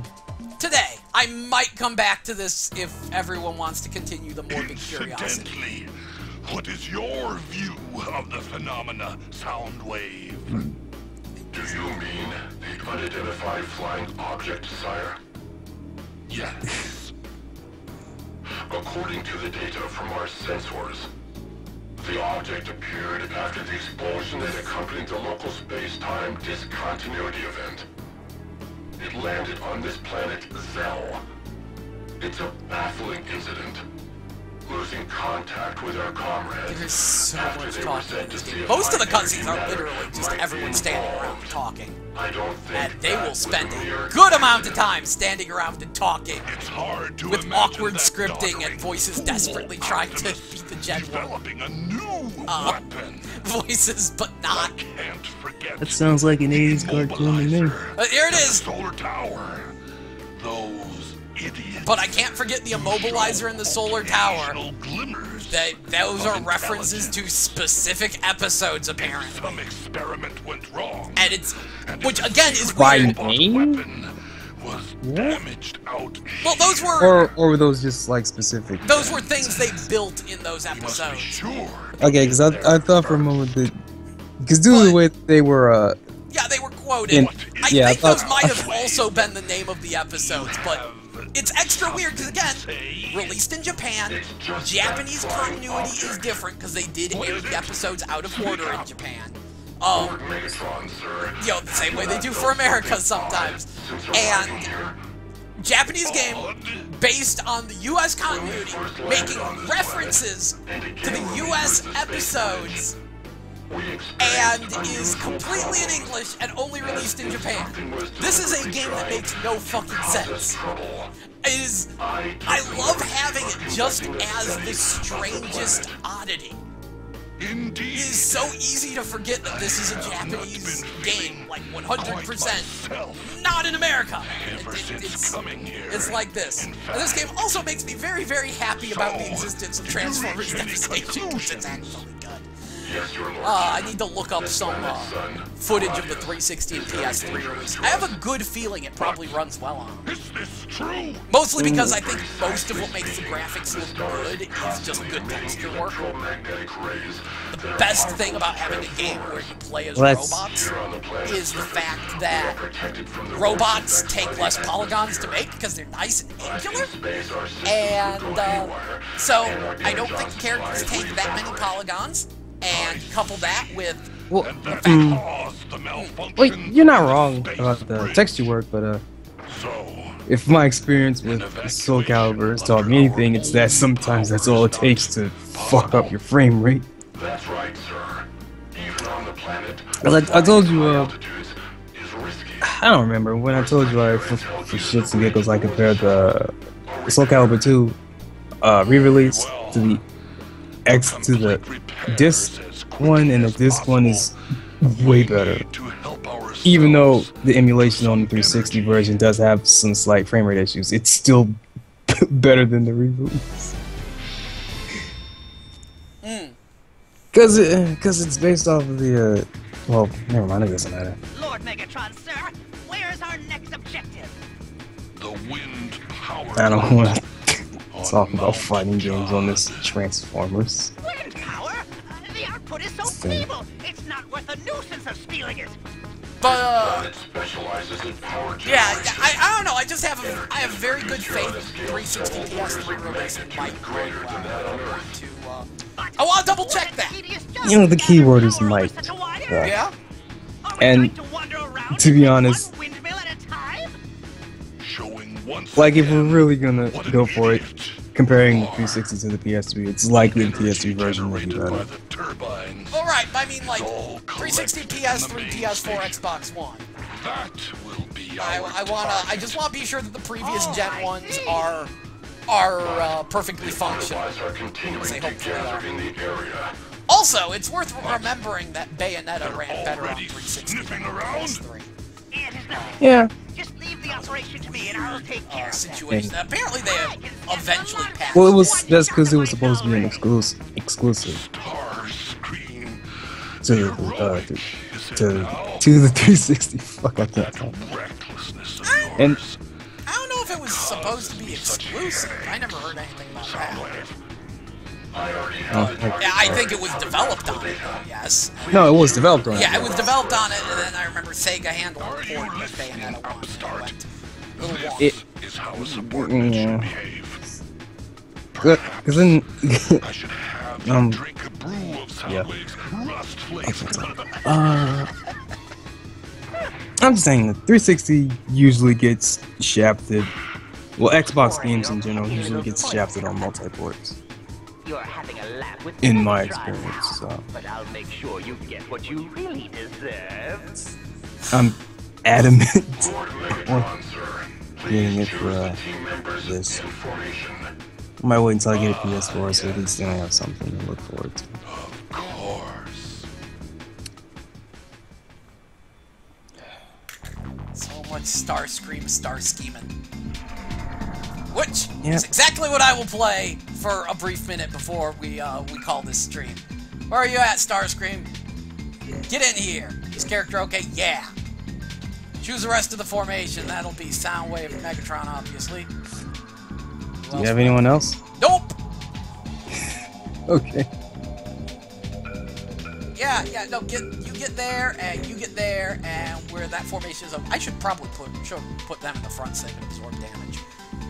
Be like, please distract everyone because I am useless. Actually, I should put them behind me because that's the problem. Is enemies keep coming up behind me. So okay, there's some windmills. The Autobots should be right ahead of us. Let's mow them down. As you can see, the environments in this game are. Decepticons!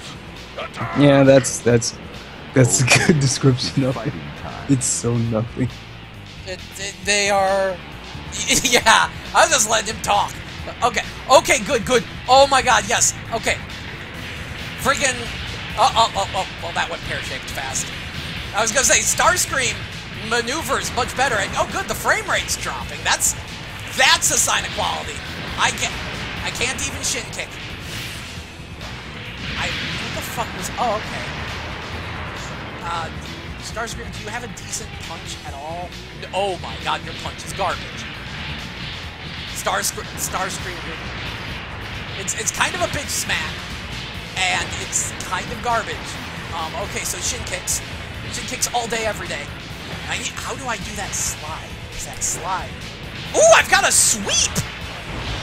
Oh yeah, that's right, and I can turn into a plane, which, little awkward to control. But I can be a plane. But it's fast. It is fast. It lets me get the fuck out of there. Okay, back and circle is how I do a sweep. There is something to this game's combat. I am figuring it out. It's just, wonky would be a good way to describe the game. My jumps are, useful would be giving them too much credit, and now I'm being shot at by these cannons that I cannot seem to turn around to face. Come on. There we go. That's one cannon down. Did you ask Transformers guy about how this game works? He barely remembers. He hasn't played it. Because, again, he had to play my con. He played it once. I brought it over to his place, and he spent a couple hours getting as far as he could tolerate. It was very fascinating.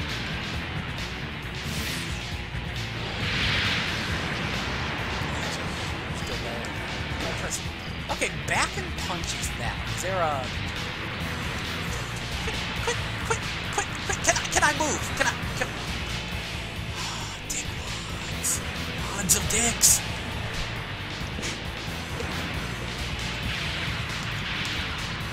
Jeez. Oh, jeez. This is just stun lock the game. Oop, I've got... Okay, yeah, no, that is a dodge. If I press, to the side and X, that does things when I'm not just being mauled. So, this is a good game! It is the best! All you need now is a quick get up. Some kind of tough roll. Okay, next area! Yay, we made it to the next area! Hey, first try. Yay, I'm the best. Okay, and then I can turn into a jet and just charge them.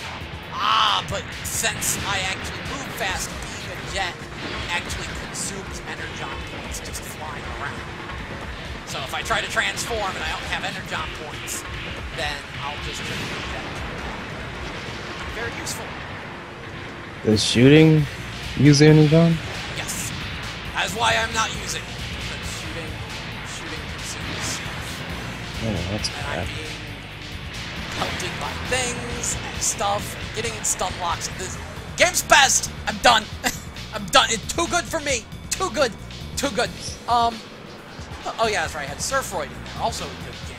I think it is about time to call the stream. I don't think anyone's watching anymore.